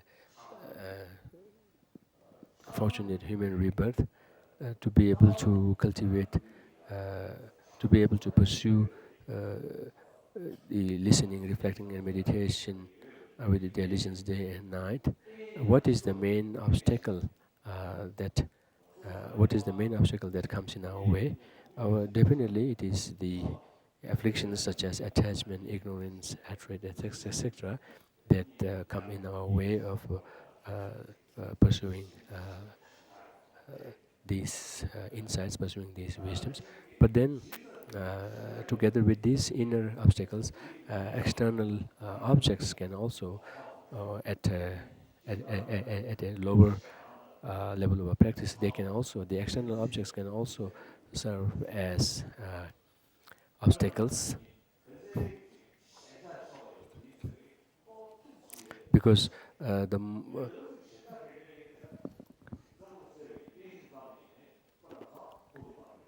because depending on our tendency to attachment, hatred, etc., one could be very easily triggered to these from the external objects, and thus here the text is referring to averting the obstacles that come in our way of pursuing these wisdoms, and thus the advice here is for the serious practitioners to avoid this obstacle. That's the reference to abandon one's homeland. It's uh,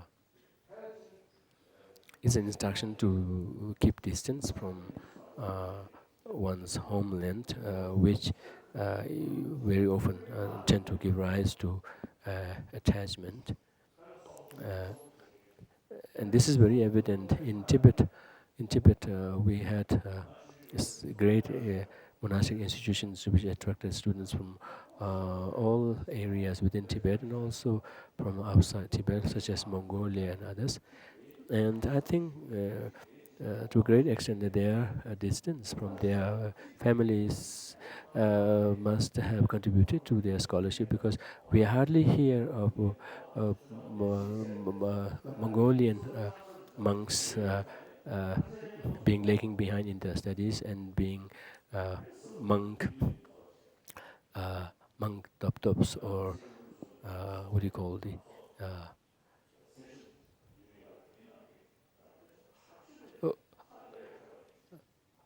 who were lagging behind in their studies and were not paying any attention to the studies, but merely what do you call dilly-dallying in their activities, and just wasting their time in the monastery. So we hardly have any Mongolian monks doing so, and I think to a great extent they are distant from their homeland, and thereby giving lesser occasion for attachment, etc., must have contributed in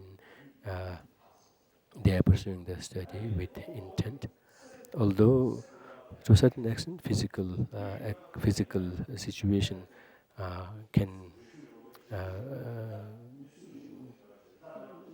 be enticements, but the main restraint should take place at the mental level, because even someone who is living in solitude, thereby be equipped with with this aspect of being far away from their homeland. Even in such cases also, so long as their mind is not guarded, then no matter how long a time they may spend in solitude, they could find themselves being mentally always attached to their home, always thinking of their home, etc. So in such case, then the obstacle would be even greater. So the reason why abandoning one's homeland is being advised here is that irrespective of whether the physical home is near or far, the one thing that one has to really guard against is this tendency to attachment of this obsession to one's homeland and to one's near and dear ones, relationships, etc., and thus be able to focus on one's study more intently. So this is what is being referred to here by this last line where it says abandon one's homeland. This is the same with the students here also. When you pursue study, one should be uh, one should guard against this tendency of distraction and always be focused on the particular topic of study in question. So this is what the stanza referring to. Now, what are the benefits of cultivating such a renunciation, such an attitude of renunciation? Is dealt with in the next stanza, where it says, giving up inhospitable places, mental afflictions gradually decrease. With no distraction, virtuous activities naturally increase. When mind becomes clear, conviction in Dharma is born. Therefore, seeking solitude is the practice of a bodhicitta. So, this deals with the benefit of such uh, solitude. Then the next stanza. This stanza dwells on the impermanence, cultivating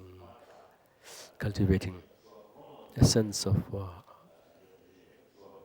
impermanence, cultivating clear insight into the impermanent nature of things, including one's eventual death.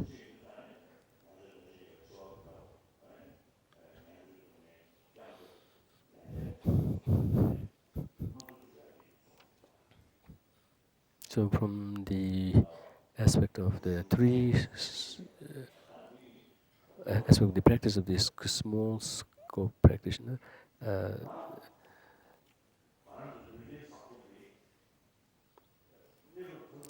from the aspect of the three scope practice, this is included within the practice of the small scope practitioner, dealing with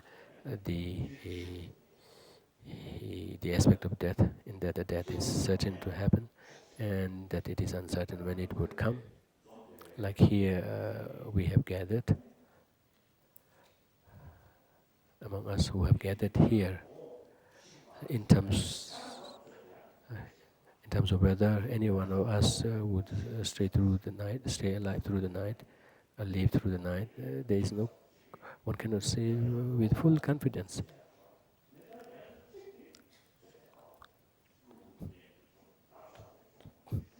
Because any eventuality can happen. So from that aspect, in terms of how or when death could occur, there is no certainty. One cannot be fully confident, particularly from the fact that those things that we look upon as life-sustaining, they could also turn as cause for death. And then when death eventually happens,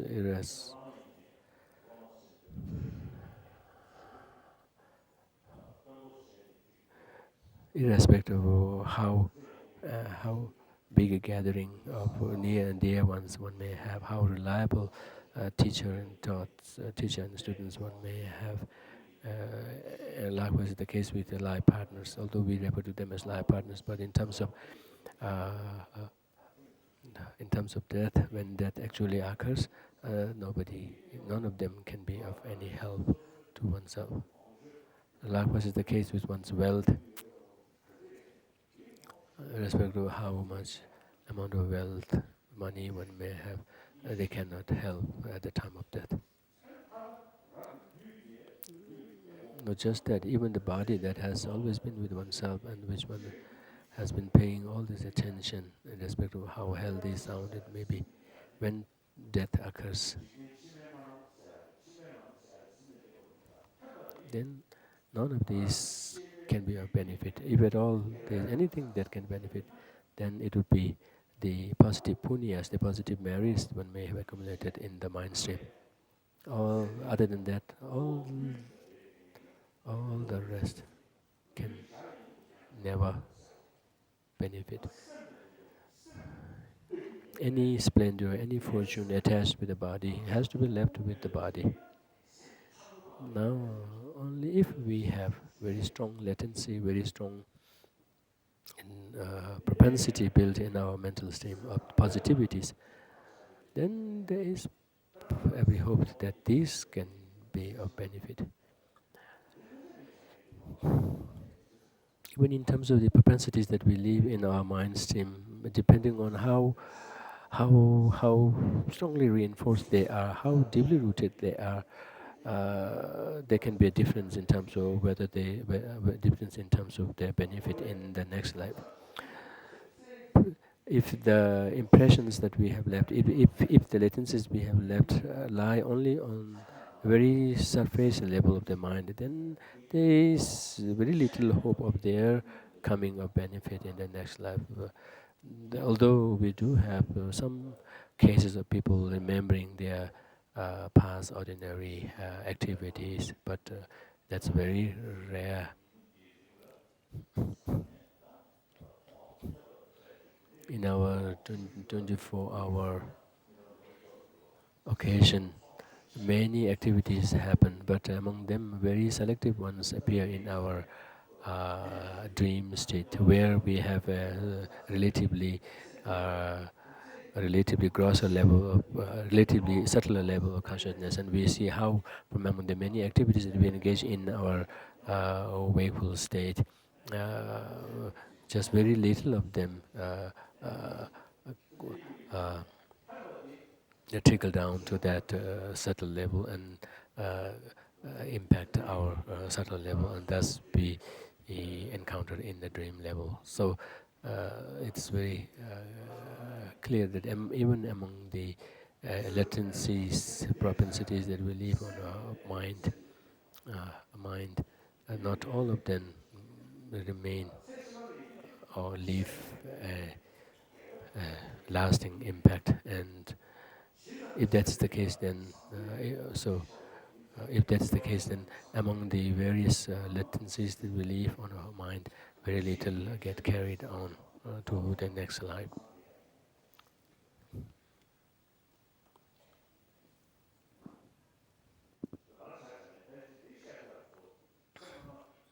In our in my own case also, I think I can say this with some confidence that I might have carried on some latencies on the understanding of emptiness and bodhicitta, etc. Because even in this life also, I did have some easy hand on them and some sense of carried on acquaintance with them. But then in terms of certain activities, even if they are ordinary and superficial, but I tend to need to give more uh, attention and more effort towards them. Where, so this is quite clear on how among the very many activities, even done at the mental level, also how very little of them get carried on to the next life. Thus,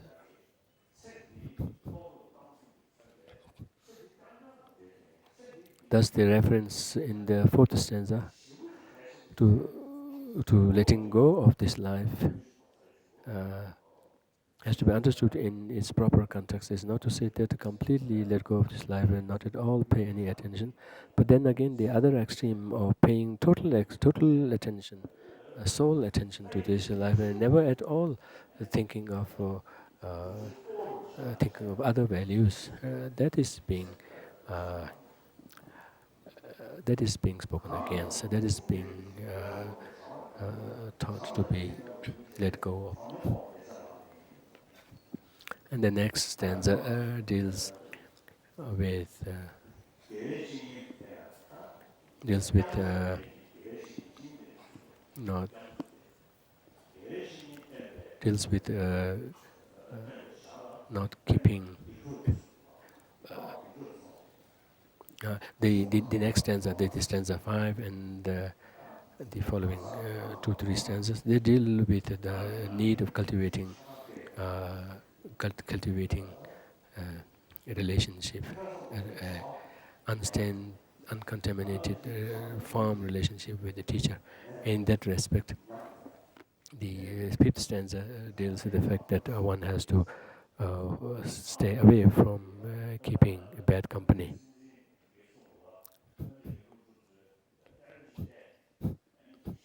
So recently, I've heard that the American president has also touched on this topic, that the students, American students, should not should cut down on their time with television, and that he has warned American students that the Asian students who have lesser access to television and spend less time with the TV programs, they seem to do better in their studies, and that eventually the Asians might excel the American students. So he has given a warning to the students that by being exposed to TV for that long period can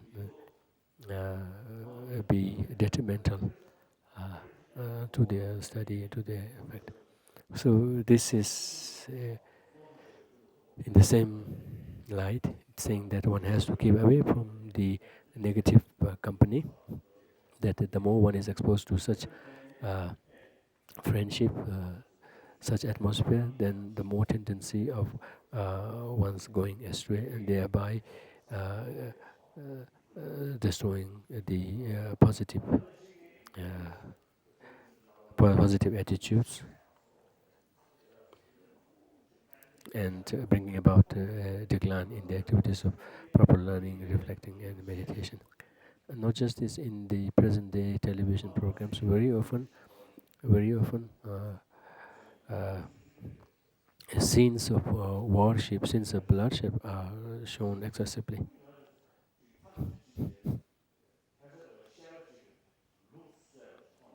I remember being told a story of how two students, how two children eventually got to go to a butcher's shop, and there they saw the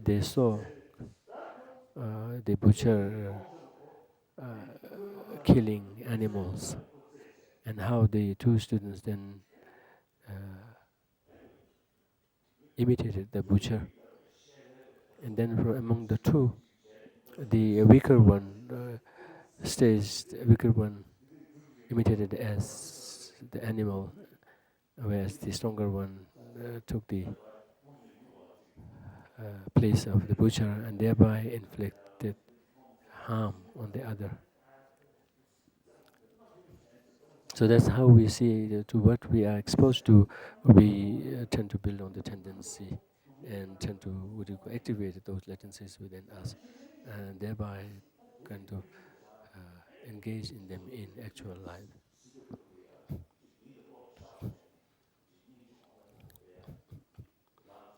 Although even in this respect also, if one is capable of seeing these scenes in proper perspective, then this could also be used for better, used for good use by utilizing this as a means of inciting love, compassion, sense of concern, and the lessness of the ordinary life, etc. But then.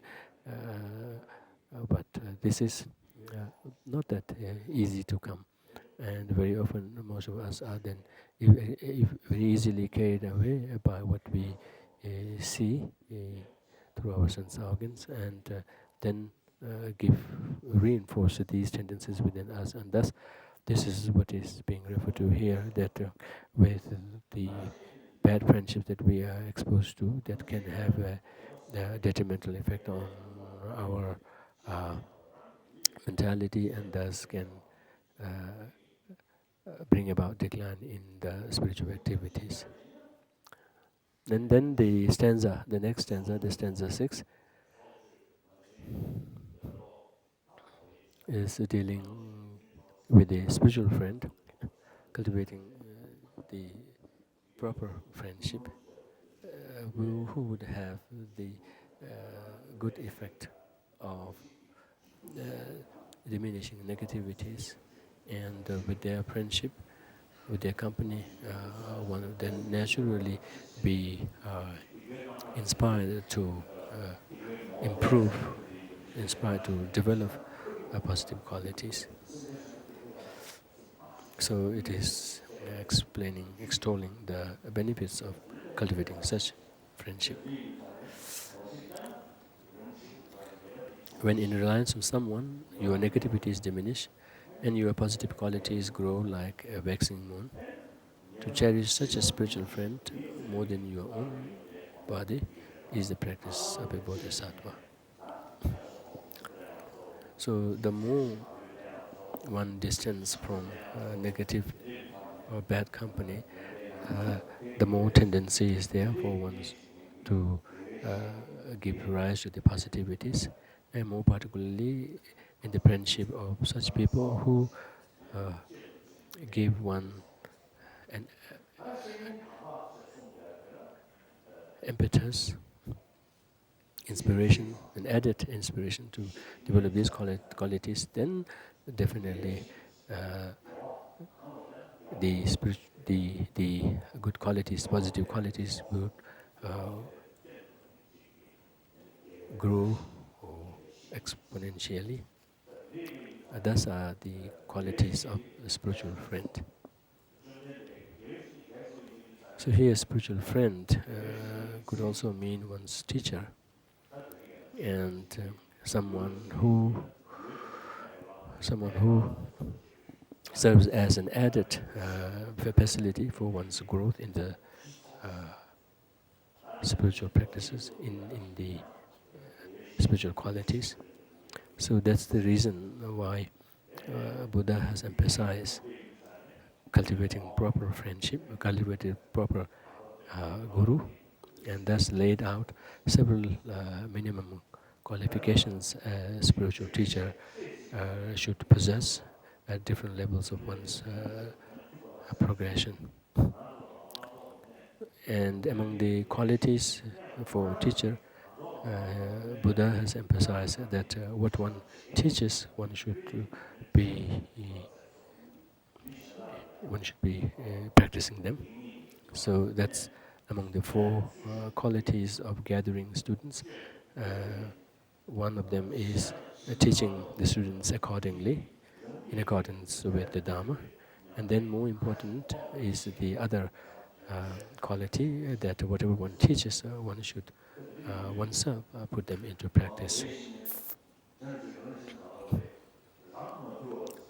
In the Lamrim Chamong, in the great exposition on the path by Tsongkhapa, he has very clearly emphasized that unless until oneself is tamed, there is no room for succeeding in taming others. And in terms of taming oneself, also one cannot merely expect such a growth ordinarily. Rather, one has to base the practice on standard texts of Buddha's teachings, and there the contents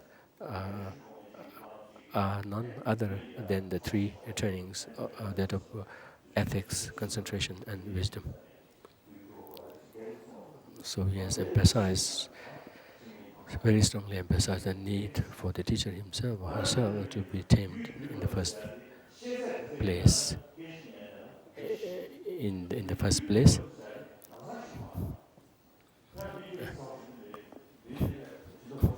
But then again, in terms of examining how one will go about examining the teacher in terms of whether or not the such a teacher is tamed himself or herself, is that although in terms of scholarship one can make out from their teaching, so in a more immediate, in a shorter period, one can uh, judge their scholarship. But then in terms of their practice, that cannot be understood immediately. It will take time.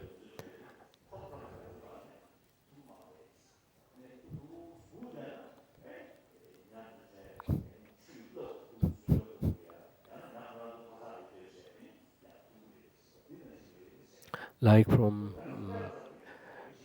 smoke, we can infer the presence of fire.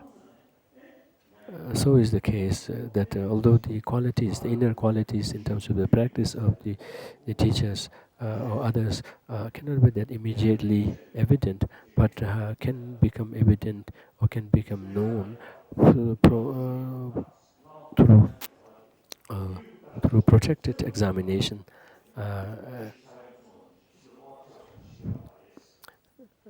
And that eventually then one will come to understand their internal practice. So that's how one has to examine the teacher before entering into a teacher-taught relationship. And here in this case, the more important is the internal practice. And the same is the case with Sakya Pandita, who emphasized the need of examining the teacher. He emphasized the need of examining the teacher, no matter how long it would take, even running into 12 years.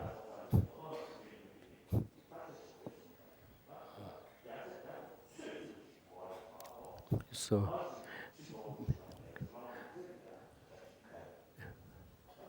instead of being carried away with the external appearances, like being seated on a throne and being respected by others, etc., one has to undertake a thorough investigation of the teacher and give time in really understanding their internal practice, internal integrity, and then wait until one has gained some confidence in that respect, and only then enter into relationship.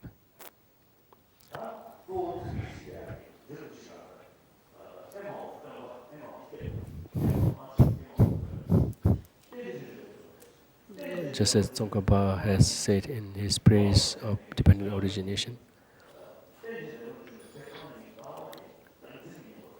that the teaching of dependent origination is an antidote to our self-grasping attitude. And thus, such a teaching or such an insight into the dependent origination also helps in the cultivation of bodhicitta, not only in undermining the self-grasping attitude or the grip of self-grasping attitude within us, but at the same time it can also have the effect of enhancing, reinforcing the cultivation of method aspect practices such as love and compassion. So from that aspect, the insight into emptiness, insight into the dependent origination is very much to be valued. So that's from that respect, from the aspect of his teaching on dependent origination, Tsongkhapa refers to Buddha as the marvelous teacher.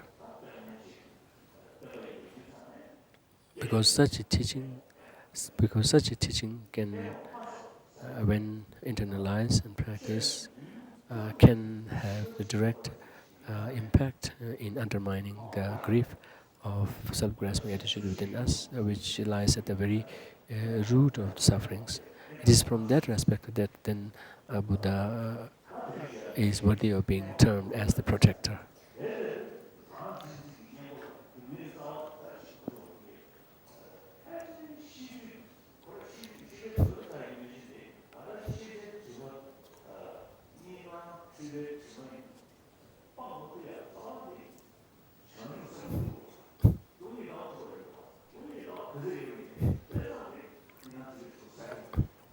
But then another aspect of the benefit of bodhicitta is that no matter how strong, deep-rooted and understanding into the empty nature of things one may have, so long as one lacks the force of bodhicitta, then that understanding or that insight into the emptiness nature of things can not gain the reinforcement or cannot gain the strength enough to actually uh, uh, undermine or actually address the very subtle stains of the self-grasping attitude, and which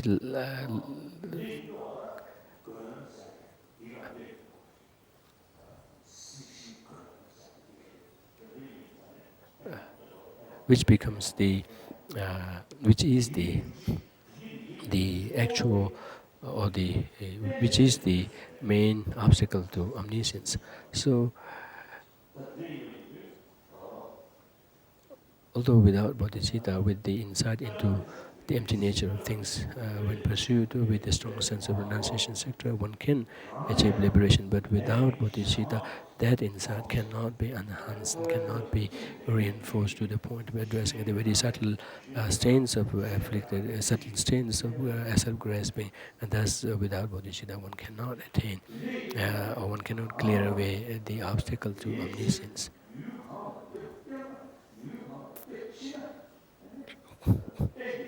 So it is in this, from this point, from this angle, that drawing from the teaching of Buddha on the dependent origination and thus on the emptiness aspect, that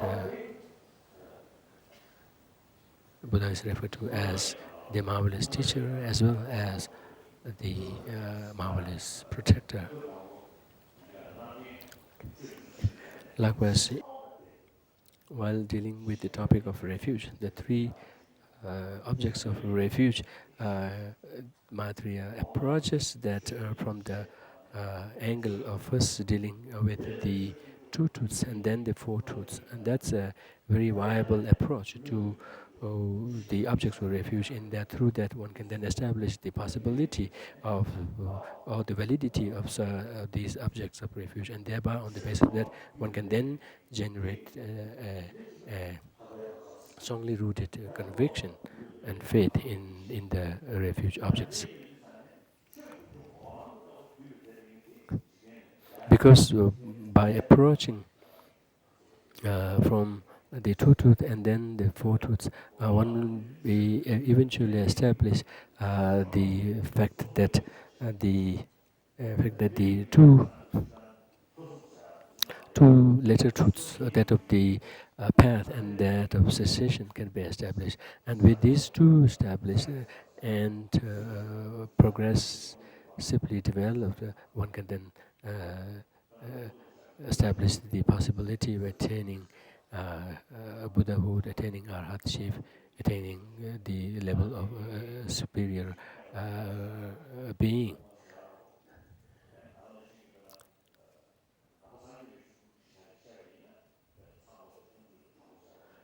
And through that, then one can establish the validity, the, the validity of the three objects of refuge.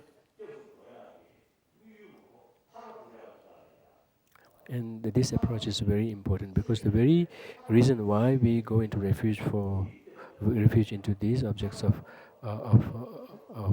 refuge is because we aspire for complete freedom, a complete liberation from the clutches of these afflicting emotions and actions induced by them, freedom from samsara, and also furthermore freedom from the very subtle stains that lie in our way of achieving omniscience, full Buddhahood, to be of ultimate benefit to all sentient beings.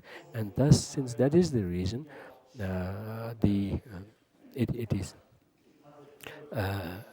important that the objects of refuge that we seek refuge into should also be as viable, as capable of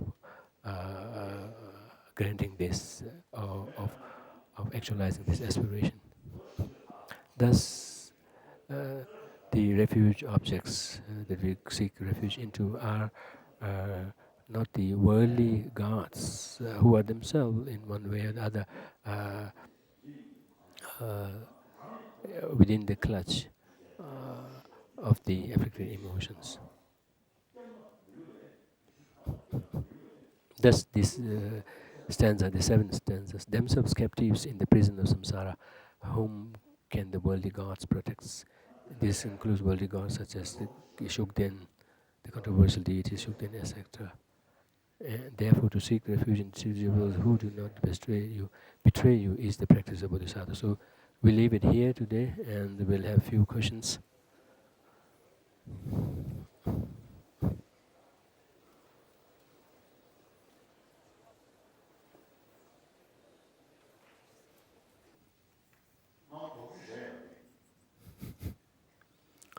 Is bodhicitta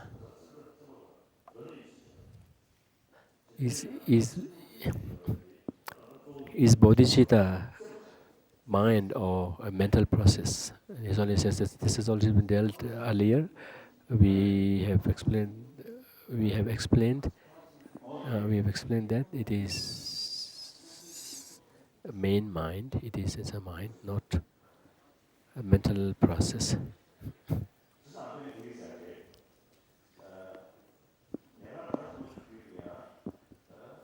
Self-cherishing.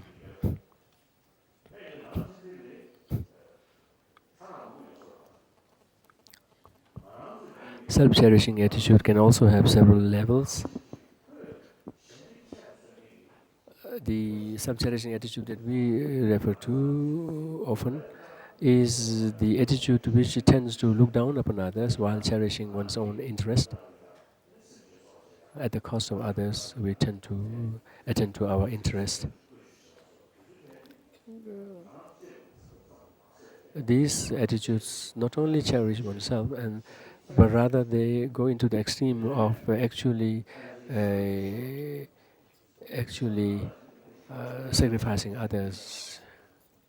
Such attitudes are definitely obstacles to attaining full enlightenment.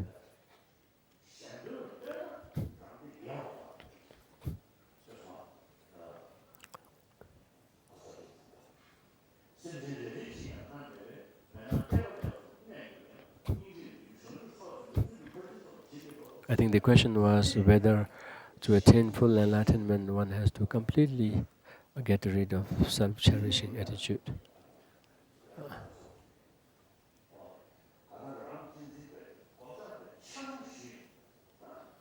His Holiness says that self-cherishing attitude we find even in the arhats, even in the Shravaka arhats.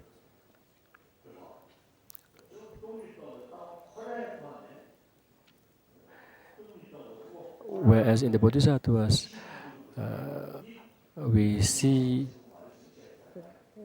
that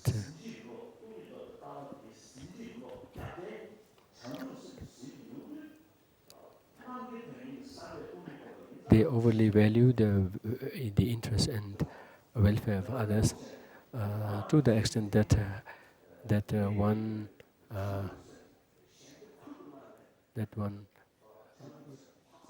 very strongly or very strongly undermines self-cherishing attitude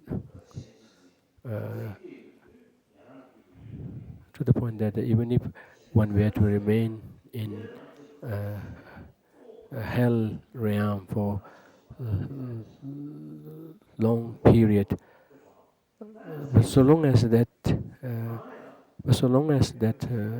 is of benefit to others, then they are ready to sacrifice one's own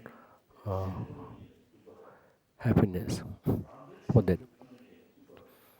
But then another thing is that in the case of bodhisattvas, the bodhisattvas should also retain essence of aspiring for Buddhahood themselves, for the sake of all sentient beings. So they have this, along with aspiring to work for the welfare of others, they have this aspiration and corresponding aspiration to achieve enlightenment, to work for enlightenment themselves.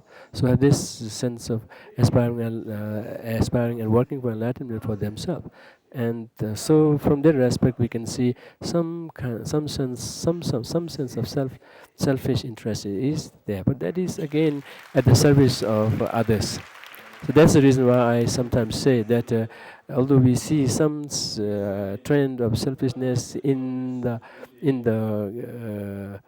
bodhisattvas, but that is what I call wise selfishness.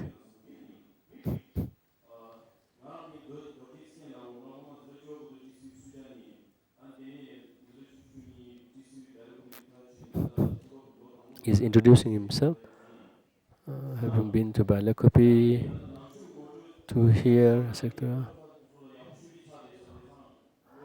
Uh, Even in the schools also, these days, we have very good standard Dharma introduction sessions in the schools.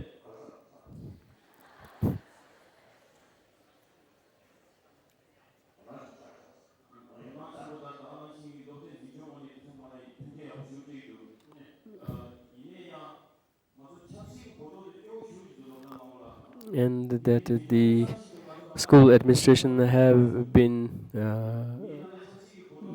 giving all support in this respect, and by this time in the schools, the instigation of His Holiness the Dalai Lama and the support of the administration, lots of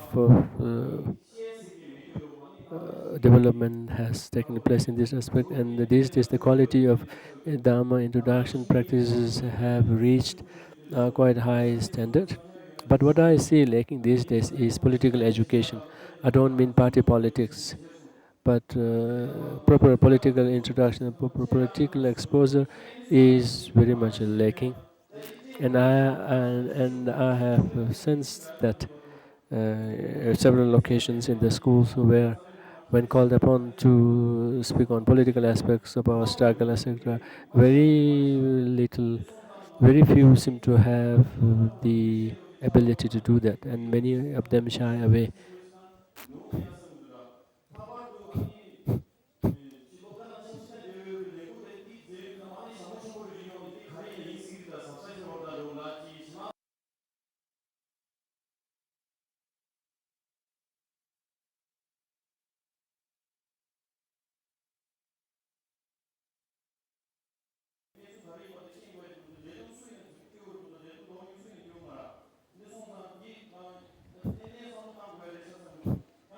And he is also stressing on the need of transparency in our activities.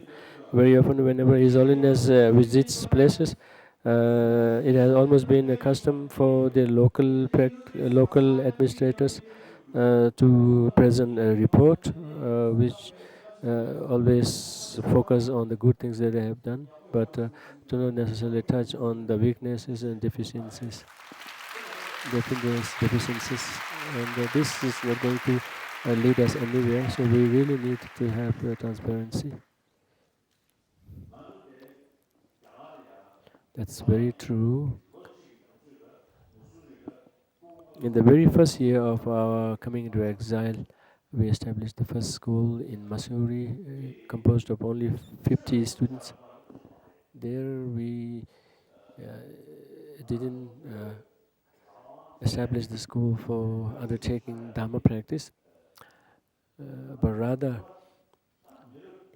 the very reason why we have come into exile, why we have been driven into exile, is that we lagged behind in modern education. And that was the main reason why we were then not able to carry on our administration properly. We cannot blame everything on the Chinese. Uh, to a great extent, we ourselves neglected the things, and that led to this exodus, led to this situation. So the very reason why we opened schools was not for every student to be well versed in Dharma and to be as well versed in Dharma like the equivalent of Geshe, etc. So Dharma practice is also very important. As a human being, we need to pay attention on this aspect.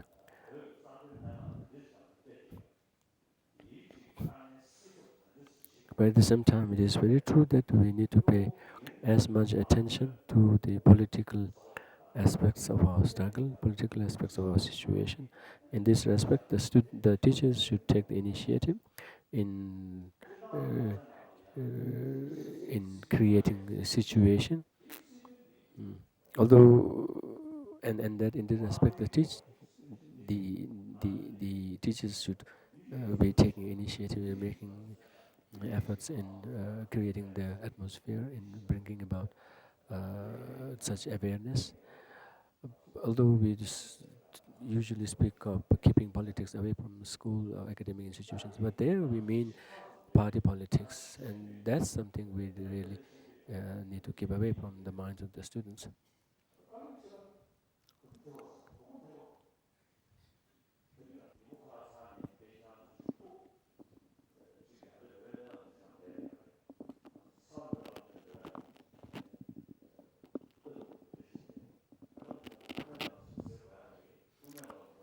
I've heard that Kalunchiba is to living today evening somewhere, but irrespective of that, if we can make arrangement for Kalunchiba to address the issues of our political situation, it will be very good. I'll see if it is possible Rinpoche to come and give a presentation on the political situation today. I'm going to meet him sometime up in the evening, in the afternoon, and soon after that, if it is possible, we could arrange for Kalyun Tipa to make a presentation of the actual situation in Tibet. So if it can be worked out, it would be good. In Tibet, the situation is very grave. They hardly have any right of expression and undergoing great hardship. Whereas we are here in a free country, we should make full use of this opportunity.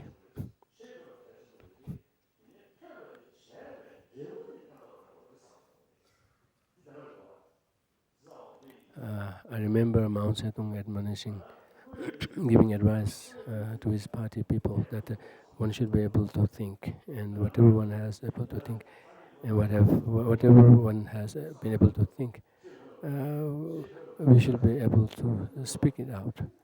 And whatever we speak out, we should be able to put that into practice. Now, one thing that I need to add here is that whatever we practice, we should make sure that this leads to some kind of an outcome. Although in our case, we all think of achieving Buddhahood, achieving liberation in Buddhahood, so we fulfill the first aspect of being able to think or daring to think.